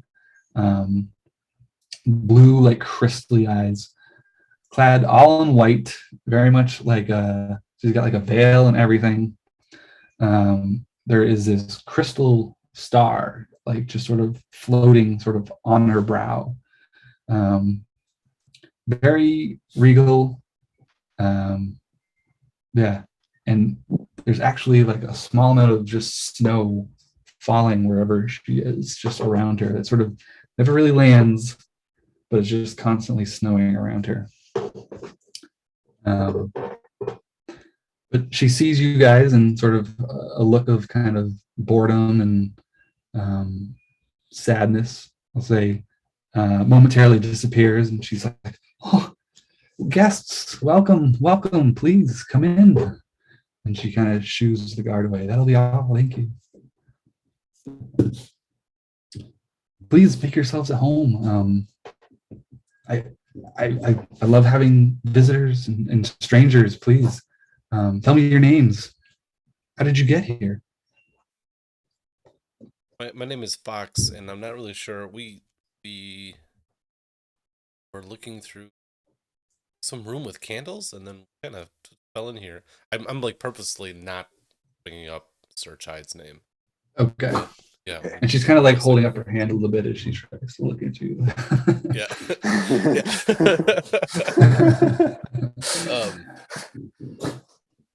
I guess we just sort of like made our way here by accident. So like that much I'm going to be truthful about. And thought we'd take shelter here, but it seems like something's about to happen or is happening right now. Well, no. Something has been happening here for quite some time. Um, you've stumbled upon my wedding ceremony, but I have been waiting for my fiance for something over 1,000 years now. Oh my! I'm trapped here. I'll be honest with you, and maybe you seem to be adventurous types if you've made it this far into Phrygia. Would you be opposed to a quest of sorts to help me out? I'm not deferring, but looking at Tipsy and Chester. Chester starts laughing uncontrollably. I stopped looking at Chester. Bad news about Tipsy. A quest is an amazing idea, Your Highness. We would love to perform a quest for you. As long as we get to go back to the meal table. that's always really. Of course, yes, I'd be happy for you to warm yourselves by our fires and have your fill of food. And I suppose I'll tell you my tale briefly. My name is Princess Snowfall at Dusk, and I've been trapped here by my father, the Frost Prince, for falling in love with a human man. Something 1,000 years ago now. We've been waiting. And, we were engaged to be married when he was killed, and I've been waiting here. She holds up a ring on her hand. She says, through some small magic that I'm capable of, I've been able to communicate with him. He is passed, but his spirit lingers on. I need your help to reunite us. There's paths out in the wood, and this will sound strange, but if you walk far enough along the path, you will find yourself in a tomb. And if you can retrieve this ring's mate and bring it back to me, as you can see, and she kind of like looks around. She's like, I have, there's no shortage of jewels and gold. I can offer you whatever your heart desires, really, if you can manage to help me with this. Is it okay if I bring Pete in for that part? I don't, and she's kind of looking around. Pete, if Pete can help you with this task, then please bring Pete. Well, I don't want to speak for everybody, but I think we're interested in doing this. But if we're walking through more winter, I gesture at my my summer outfit. I guess it is. Forgive me. I forget how susceptible mortals are. And she kind of see her do like a opening gesture, and the wardrobe behind her opens up, and it's like it's like a Narnia situation where this wardrobe, it looks like a couple feet deep, and it's like a walk-in closet on its own, and it's just full of furs and hats and boots and anything you could want to outfit yourself for cold weather. She says, please just take whatever you need and help yourself. And these are like very Fur hat. Each one of these furs could probably net you like 100 gold. These are very expensive. Cut to Chester putting on like 4 coats. It's like, Pete, where are you? Pete, I need you. I can't. It's like the dutiful husband at the dressing room carrying all the coats. Right. It's like here and here and this one. This one too. I heard layers are important. I need to. But yeah, I I look at Chester and Tipsy, but it sounds to me like having Elf Queen owe you a favor is a good thing. I mean, I have some small amount of magics that I can whatever you please, just any request. There's nothing too small. I just look at her really insistently and go, that's like all I can do. I can't. I forgot how this works. I looked it up after I transformed. I'm going to be stuck as a cat for a while. Sure. No, and she kind of like beckons you yeah, over. And... I'm dumb as shit, and I can't speak, and like I'm just a cat. Like that's it. I vaguely understand what's going on, but I have like 6 intelligence now, and I can't stuck talk. in a cat body until dawn. Yeah, whenever that is. She beckons you over, and she's like, "Oh, I apologize. I assumed that a normal house cat, but come here." And she gestures towards you, Tipsy. Well, I jump right into her arms. I yeah, can tell and what's she going. just I gives you can't like wait. a little Yeah. scratch under your chin, behind your ears. I love it. Like poof, you are back into regular Grimalkin form, and you're just kind of like awkwardly sitting on her lap. I immediately jump out of her lap and kind of apologetically go like, "Oh, wow." No I'm like worries, blushing a little please. bit because she's just been petting me. It's like the coolest thing that's ever happened to me. Yeah. No, it gets so long. Thank you. Please. So we Some just wedding need to you got. follow the path to the tomb to find this ring and bring it back here. Yes, please, just the ring. That's all I need. How hard could that be? I haven't left this tower in over 1,000 years, so I can't give you any information. But Well, let's get on with it then, Chester and Tipsy. Yeah. What do you say? Yes, very good. Let's go. So dressed in hold on one second. winter clothes, we Real quickly, grab some winter clothes on the way out. Don them. track some Sweet fur hat. So yeah, sorry. What are you guys doing? We head off in the direction You she can head off. indicated. Okay. Yeah. We'll I just think we also fast forward take back to a to-go plate. go plate. Sure. It's just the most luxurious food you've probably ever eaten in your life. For real, like, fancy yeah. wine. Yeah. You get like some really like kind of like snobby looking stares as you like lean over at these people to grab stuff off the table. Looking right past it, man. No, get on the plate. So you head back out of the tower, and you know the goblin's like, "Oh well, come back soon." Nope, not from those mushrooms. Am I still headlights? You still have headlights for the moment. I'd say as you're leaving the tower, Chester, you the emotional wears off. Okay. Good. So let's see. But you guys find yourself back in this this pool area, and you head back up to the circular room. Started, but the mission has now changed. This is now a rescue operation. We can head north in the circular room. We can. Yeah, the north is the only place you haven't really looked yet. Well, there's the double doors in the other. That's right. So yeah, you can double back and go Yeah. through the doors. Yeah. But without doubling back, our only option is north. You guys want to double back? I would rather, just keep. I guess so. Yeah. Sure. Yeah, that works.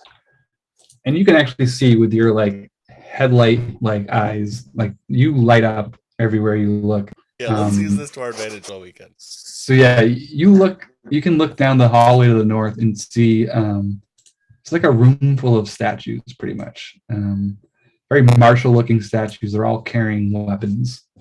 Yeah. It's a booby trap if ever there was. What kind of weapons? It's a whole. There's 7 statues. I'll say you can see all 7 of them. Each one's got like a different weapon. Very dark stone statues, intricately carved, but the weapons are real. I'd like to peer closely at one, but not touch it. Not touching it. Okay. So you're still in the other room, so you can head down there. Oh, my bad. Okay. That's all right.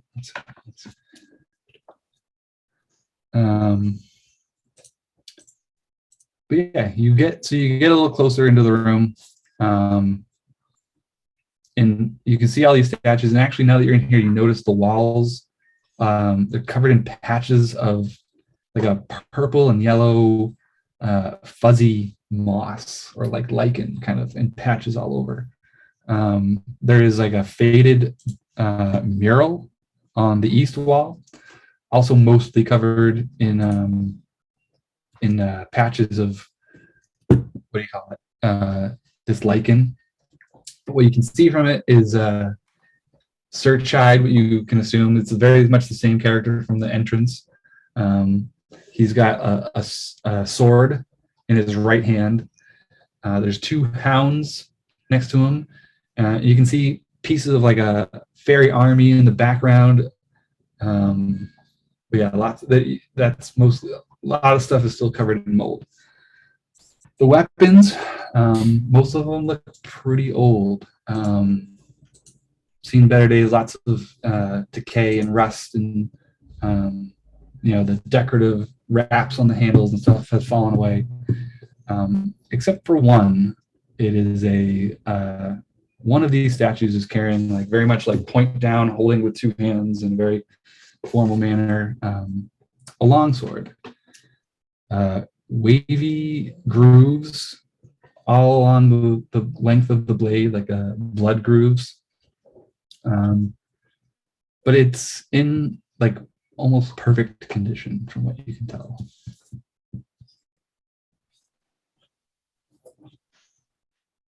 Steal it. Yep. Grabbing it? Sure. So it comes off the statue easily enough.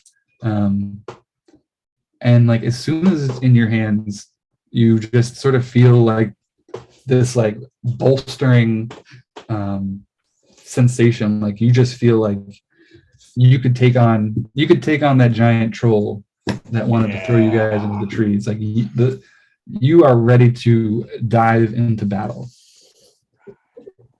Stabbing time.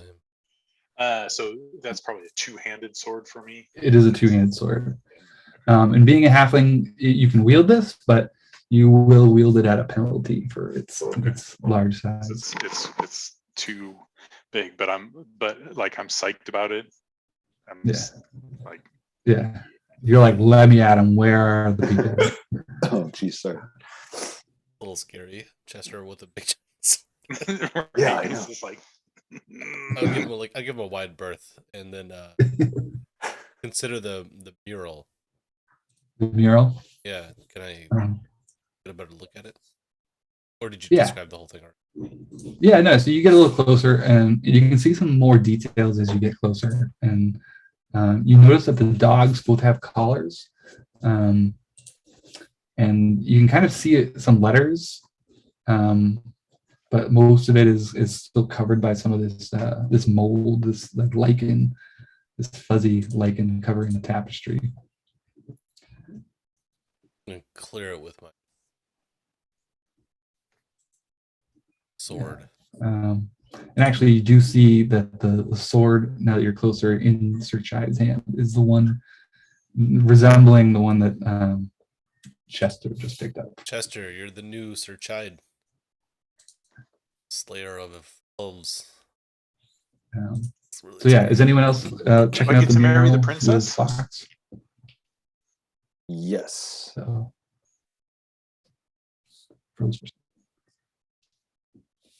sorry. Is anyone else checking out the mural with Fox? Yeah, I'll join him in taking a look at it. Okay. I need a save versus poison for anyone within 10 feet of the mural. Oh shit. That's it.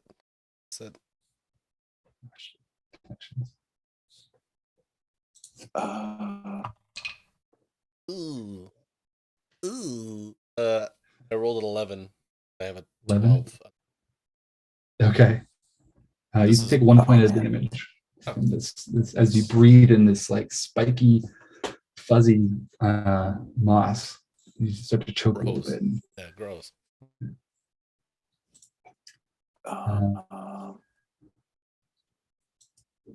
Okay. Yeah. Okay. I'm looking at the wrong save So value. ability checks are roll under. But you do manage to brush away enough of this that you see the word written on one of the collars is cheddar, Cheder, Huh. presumably the name of one of these towns. A clue. Yeah, I think you also take 1 point of damage. Typically. Oh, even though I passed my save. Oh, you passed it? Yeah. It's a roll Yeah, I over. gotta. Oh, it's a roll. Oh, wait. Oh, Yep. really? Yeah. So ability scores are roll under, but saves and attacks are roll over. Yes. Oh, my bad. Sorry, I got the saves. That's right. I got the saves backwards. Okay, so yeah, I failed big time. Okay, taking some damage. Poison damage. So you see there is a hall to the north. It continues on. But that's about it. I still don't want to backtrack. Let's go through this. You don't want to backtrack yet? No, so I say I vote north. Okay. Chester can lead. Chester's ready. Let's see. It's nice you guys don't need torches anymore. Come on.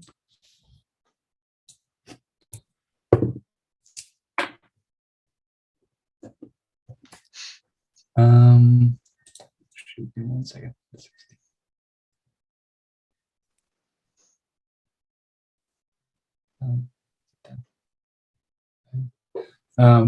So yeah, you begin to walk down this hall. And you don't get too far before a vision of the princess sort of appears in front of you. And begins to say, like, the ring, please, the ring. This is very sort of like ghostly image. Like, bitch, we're looking for it. I don't. Waited 1,000 years and not getting impatient. Okay. Seriously. But then it It's just at least it like 20 disappears. years. Seems like maybe a programmed thing. Interesting. You managed to make it into this hall. It's a very large room. We have pillars down the center, and you can see these like relief carvings in each of these pillars, like depicting holy war, like human against fairy. It's actually like very a brutal scene. You can see a door to the south, another hallway that heads to the west, and then to the north. There are 2 stone hounds, like 6-foot tall hounds, chained to the door, to these massive, like stone double doors.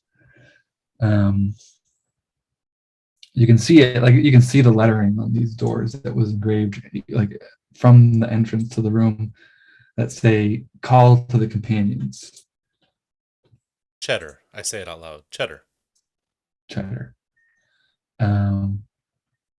You kind of hear like a little bit of like a hiss kind of sound coming from the doorway, I hope I said the right thing. like a release almost, a pressure release.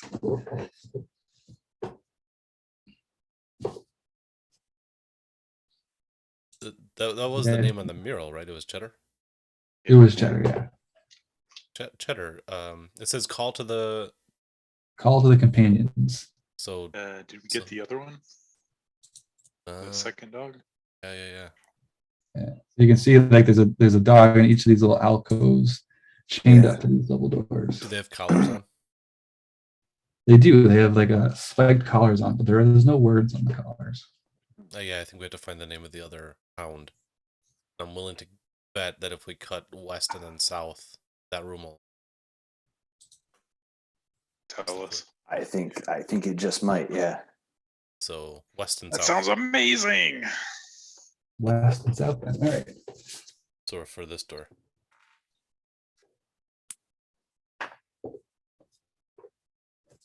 Let's see where are we at.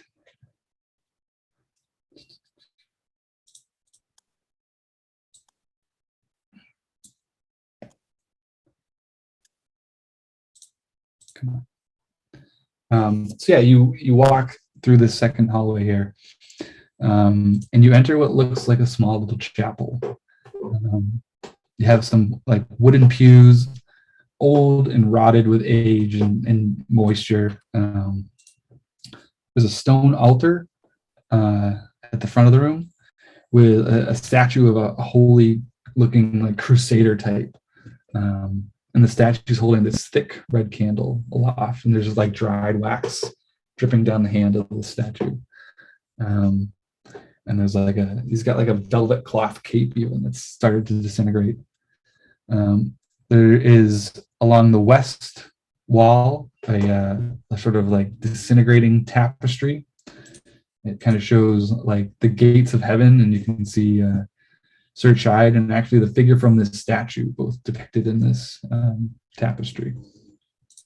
No clue of a dog, though, huh? Light the candle, you think? Candle, yep. All right, I got the tinderbox. Worth a try. Oh yeah. Cool. Spark. Yeah, so you light the candle, and like the wind begins to rush from somewhere. You hear the distant neighing and like battle cries before sort of it all fades away. But this wind sort of brushes this tapestry aside briefly, and you can see a wooden door behind it.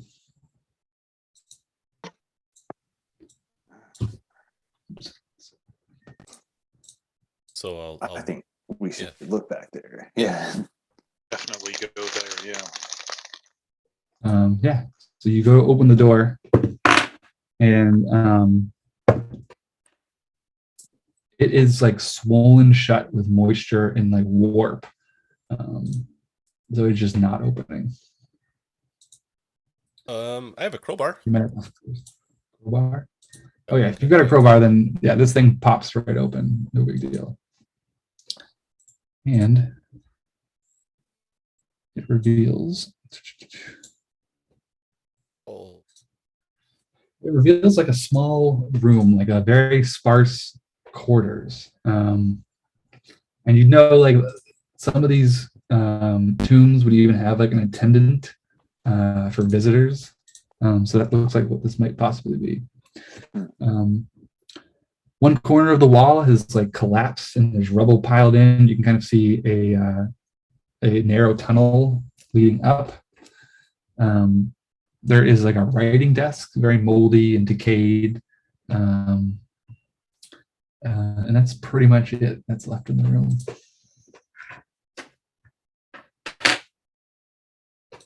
Desk. You're gonna check out the desk? Yeah. Carved with angels sort of all throughout, decorative, what you can see that hasn't been eaten away by rot anyways. There's a couple drawers, mostly sort of rotted. That's pretty much all you can see from there. Okay. Yeah, the drawers. Reach out and open the drawers, have a look. Yeah. Two of them are empty. There is one that it is locked at first. And you go to pull it again, and just the rot and moisture, this thing falls apart, and the entire front of the drawer falls away. Oh, okay. And inside you find an old mold-covered book, like pages all stuck together with just damp and rot, entirely indecipherable. But inside the book cover is a brass sheet, like a cover page, inscribed with a poem about sort of the heroics of Sir Chide out on a hunting trip. with his favored hunting hounds, Flager and Shader. Ah, I think I got the names. See? Well, so that's 3 dogs, right? Cheddar, Flagger, and Or- Cheddar. Cheddar and Flager. I say Cheddar. Cheddar and Flager. Yeah. Yeah. Haha. Cheddar, Chager, and Flager. We got Okay. them. Got him. Very nice. You got him. Yep. Yeah. Cut a line to back to the north. Head back north. All right. Seems like, Yeah. So you say the names of the 2 dogs, and you hear another like hissing sort of release, and the doors swing wide open. And what you find in front of you is I should open it.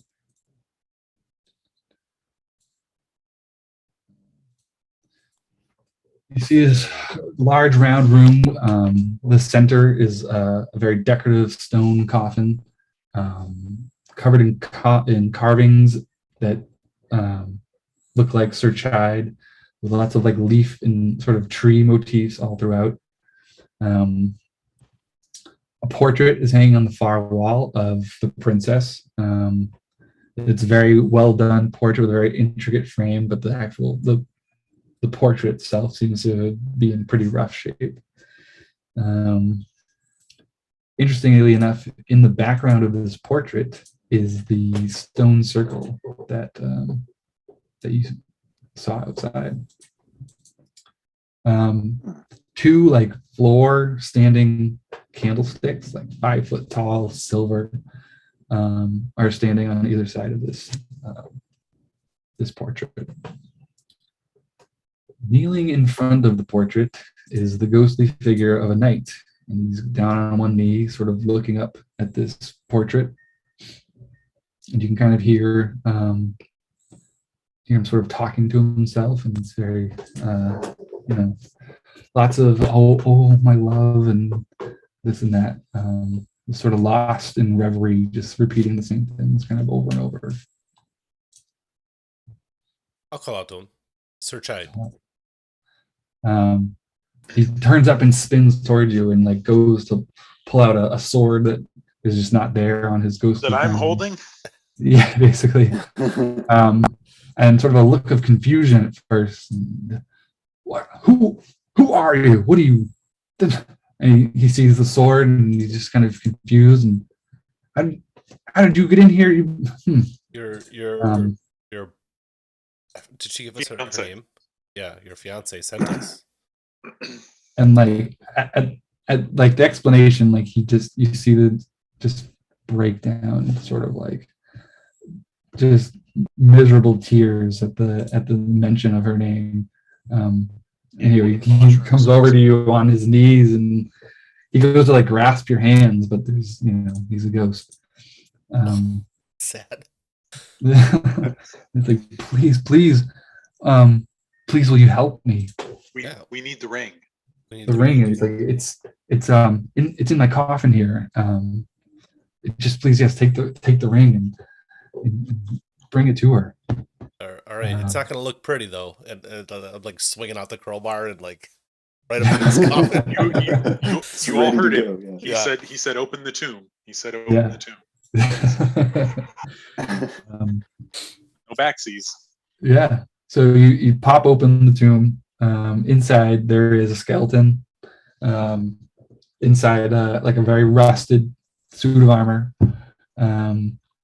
On its wrist, though, are a pair of copper like bracelets engraved with owls. The eyes are amethyst. These are in like excellent condition for how old they are. On one of its bony fingers, you do see the mate of the princess's ring. Yeah. I reach for the ring. Yeah. So you pull the ring off, and like the ghost like immediately disappears. I hope that wasn't a bad thing. And then I reached for the bracers. Did he seem happy? Yeah. There wasn't time to really get a reaction out of him, but yeah, he didn't stop you from trying to do what you were doing. So, and yeah, you pull off the bracelets easy enough. Yeah, you head back towards the doorway. Let's see here. All right, I'm just going to do a couple of rolls to fast forward. Fast forward to the death.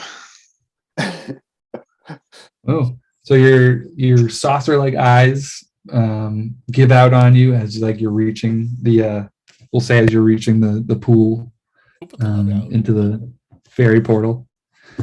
Let's see.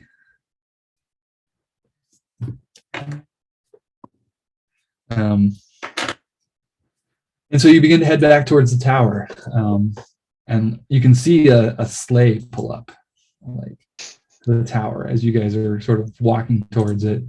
A couple of these frost elf looking noble get out of the sleigh and enter into the tower before you.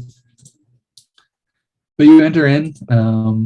Wait, before we enter, I do want to say I want to like hide the ring on my person. Okay.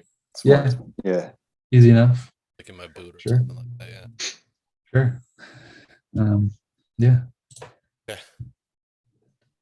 Yeah. You make it back to the tower. Do you head back inside? Mm-hmm.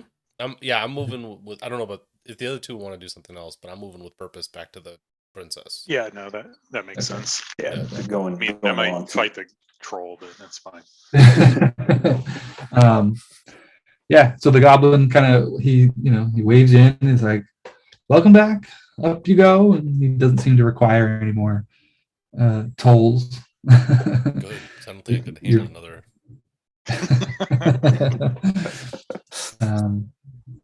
But yeah, he waves you on up, and you're free to go back to the princess if that's what you want to do. Yeah. Yeah. So you get to the top, and she's like, she seems surprised to see you, and she's like, "You're back so soon. Is there something wrong? I don't understand. There's no way you could have completed the task that quickly." We're professionals. We are. We're trained professionals. It was honestly pretty easy. And you see her like your cheddar and your vetter. It's fine. It's fine. And you see her like stoic royal demeanor kind of crack a little bit, and as she kind of realizes that you have brought her a ring. May I see it, please? One second, and I like turn and like confer with Tipsy and Chester, like just double checking, like I want to give her. I've got the magic sword. Give it to her. I think so. I don't see any problems. I am inclined to trust her. Yeah, so okay. But you never know. But go ahead and give it to her. But you do say that about anybody who will pet you, so if she was just a normal human, I wouldn't care. But this is like a fairy queen. She's a big celebrity in my world. It's like a big deal. All right. It's like if Madonna gave you a massage, I don't know. I don't know why I picked Madonna. She doesn't. Nobody knows who that is. Now I'm exactly there. Yep. Say no more. Madonna. Madonna, give me a hand job. Yeah, that's fine. That's a whole other level. Doing whatever Madonna wants. We just got the title of the session. I produced the ring. Yeah, and like she just begins to bawl, and like these ice drops from her eyes and like shatter as they hit the ground as she like reaches out for the ring. She places it on her own finger, and as soon as she does, the ghost of Sir Chide appears next to her, and you are witness to a very heartfelt reunion, and they really don't pay attention to you, and they sort of becomes a little bit awkward as you're like watching these two people have this very romantic moment. Hold up, I was promised a reward, so I'm gonna wait that out. just like yeah. So eventually she turns to you and she's like, "Oh, of course, I can't thank you enough." you can try. Yeah. Give it a try. Yeah. I think you're good. Yeah. So she opens up the wardrobe again and please help yourself to this, and she opens all these jewelry boxes with, you know, these blue and these jewels of every color and these silver necklaces and just this super elaborate jewelry just pours out of these jewelry boxes. Pete, oh Pete. Yeah. I was gonna say like Buddy. flash cut to Chester walking out of this room like completely like It's totally blinged out. Just bling, Yeah. right? Just he's got gold teeth. He's got all the rings, all the jewelry, just everything. Earrings. He's figuring out. He's trying to pierce his ears. It's just awesome. But so our contract with the guy who hired us was to clean out the tomb, though. So all this is off the book, right?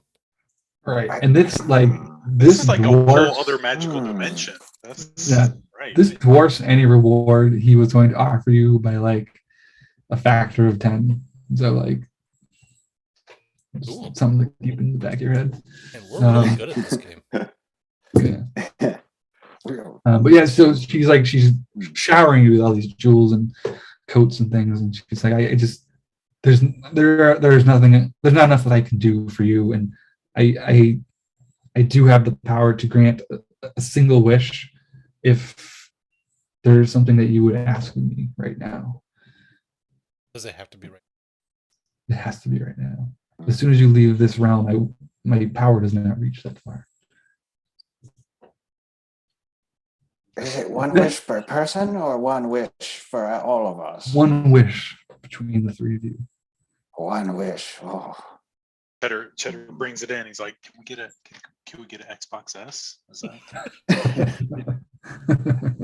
I don't know what that is, but yes. I did want to say that I immediately cover Chester's mouth. As a group. Yeah. Hear me out. I want a sandwich. What if there was a rat the size of a good horse? sandwich. Oh god, I cover Tipsy's mouth.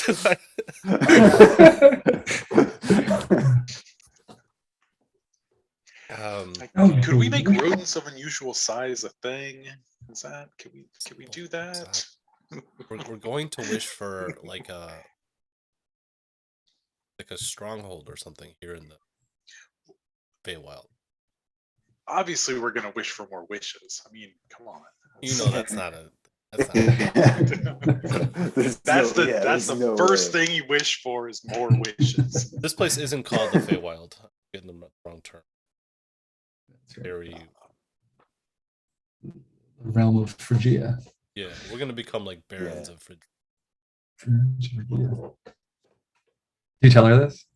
I'm offering it to Chester and Tipsy. Like that's the only thing. Chester's nodding. He's like, okay. Like, do I get cool sunglasses? We'll talk to the guy with the bag of mushrooms and pick out the right mushroom. To keep the sword. I think this is a great idea. Yeah, we just set up shop right here. I still don't know why I was assuming we needed to go back to the mortal world. Yeah. Well, like because I'm conflicted because as a ranger, I'm not like permitted to pursue just and stuff beyond what I personally carry. So affluence is springs. Yeah. And Chester is totally fine with affluence. It's fine. I think, I think Tipsy is also fully on board with this, just because it's like it's something to do. He's like, this is cool. I haven't done this before. Well, it's also like the start of your criminal empire here in Phrygia. Right. Yeah, like I can really start again. Things are really coming together. Yeah. yeah. So we turn back to Princess and say we wish to. I guess the term is barons of Virginia, or Yeah. minor royalty here in Virginia. She looks at the three of you sort of like aghast for a moment, and she's like, if that's truly your wish, um, then so be it. Wait, like she a pulls gas, this- like this is the dumbest thing she's ever. like a little bit, like she's surprised that you weren't just immediately asking for like just mountains of gold, and she's like, oh wow, okay. Good.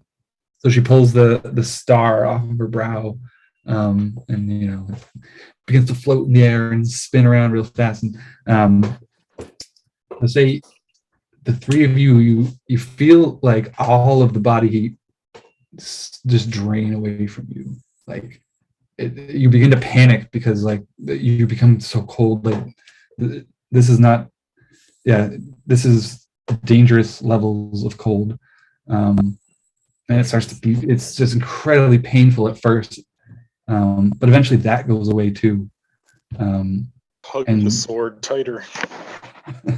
So all like the entire sense of cold that you get from being in this realm just sort of disappears, and you feel sort of comfortable. And you sort of hear from outside a rumbling. You look out the window, and there's like a very minor keep, sort of, across the way from this tower that you guys are in, sort of. At the tree line that has bloomed, I guess you could say. And she says, well, this is sort of the best that I can do in that regard, and go and be propitious, and I wish you the best in the realm of Phrygia, but be careful, this isn't a mortal's realm. You may have your work cut out for you, but I wish you the best. Cool. No pun intended. And I want a library that explains what the fuck's going on. And so it's 10 after 11. We can just say you guys go and check out your new keep that you guys are the barons of. Oh, yeah. I like this. Yeah. That's right. Badass two-handed sword I Yeah. cannot use. We just became like We got level ourselves one, a stronghold on session 1. Yeah. That's right. Yeah. level 1 kings of Phrygia. Yeah. We're gonna lose it in session 2. Oh yeah. Would. Well, yeah. The inevitable turf war Mhm. that comes from us suddenly appeaing and taking over territory in Phrygia. Right. But that's for Probably another not gonna be session. super happy about that. This was fun. This was a lot of fun. It was. This was great. Yeah. It was Yeah. it was very interesting, and it was very fairy tale like adjacent, Yeah. which I haven't really played much. Even though I play a ton of fantasy, I haven't really played a lot of fairy fantasy kind of like that kind of stuff. So it was very cool. Yeah, so I like Dolmenwood. The whole setting is very much like that weird dark fantasy, like Grimm's fairy tales or like Pan's Yeah. Labyrinth. So it's like Yeah. it's fairies and unicorns, but also that unicorn is going to stab you through the stomach. Right. That's what's going to happen. Like, it's not. You follow it around the back of the tree, and you're gonna get run through. Yeah, exactly. Awesome. Yeah, No, very Yeah. cool. good. I'm glad. If we would have been playing in like where we might be doing more sessions, I would have been a little bit stricter with some of the combat rules and stuff. But I think for the sake of time, I think it was good. No, it was great. Yeah, Great. no, it was, What it did- was a lot of Yeah. fun. Do you want to? Can you tell us what we missed in that center room? Oh yeah. Let's see. Can you still see Yes. Owlbear? Yeah. Okay. Basically, this center room is this is sort of the family burial chamber. So this is where his parents and his siblings are buried.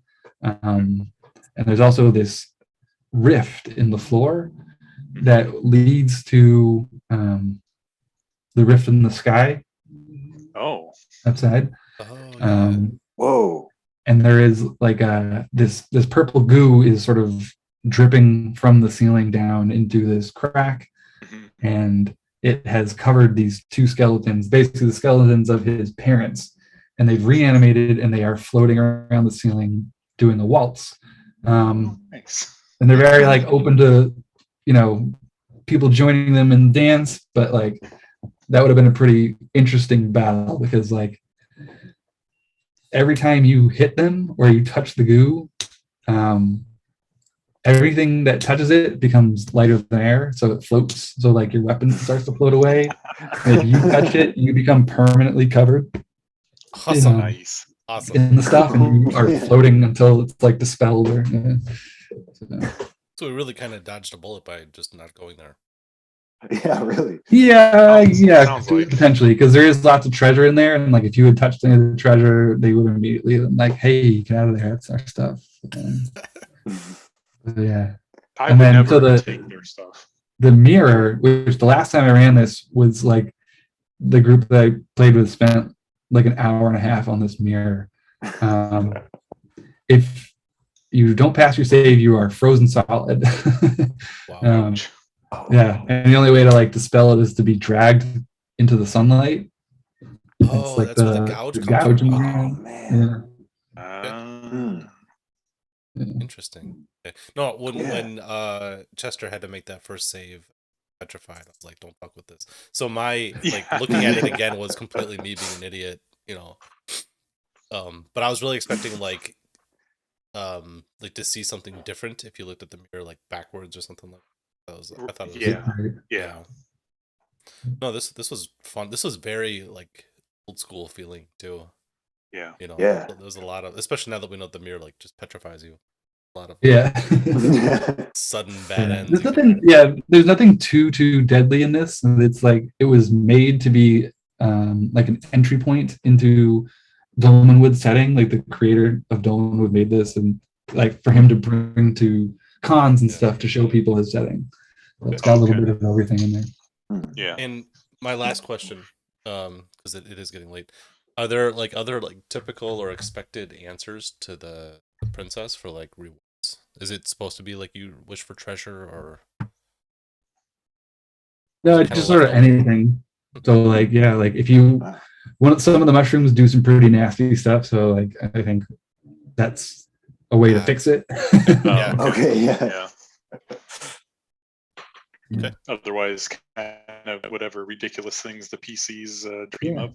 Which you guys chose like a really bad thing to do in hindsight. Like you're big. These are like the big bads of the world, and you guys tried to join the party, and it'll be very interesting. Yeah, we joined the cool people. Yeah, That's right. Cool Kids Club. No, this was a lot of fun. Thank you for doing this. And I'm glad. This is great. In good news, Mecha Hack is in like full swing. I got like a whole like mini game campaign thing plotted out, so it'll definitely be ready by next weekend. So hell yeah. Cool. Very cool. So thanks for giving me the time. Yeah, absolutely. Yeah. Thank you, Chad. That was a lot of fun. Yeah, this was fun, guys. I'm saving my character sheet, especially because he became like a baron of. Right? I know. Yeah, I'm saving it. Yeah. That's right. And interestingly enough, like you guys can never go back. Like, so the world of Phrygia has been blocked off from Dolmenwood. That's like a big story point. So you guys sort of chose to never be able to make your way back into the real world. Oh shit! I'm confused. So Dolmenwood is the regular world. It's like the real world, yeah. Okay. Yeah. Interesting. And so we trapped ourselves in the fairy world.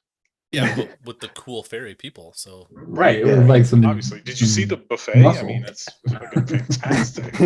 Like, why would we ever leave? It's amazing. Exactly. Yeah, I guess they're having this wedding all the time.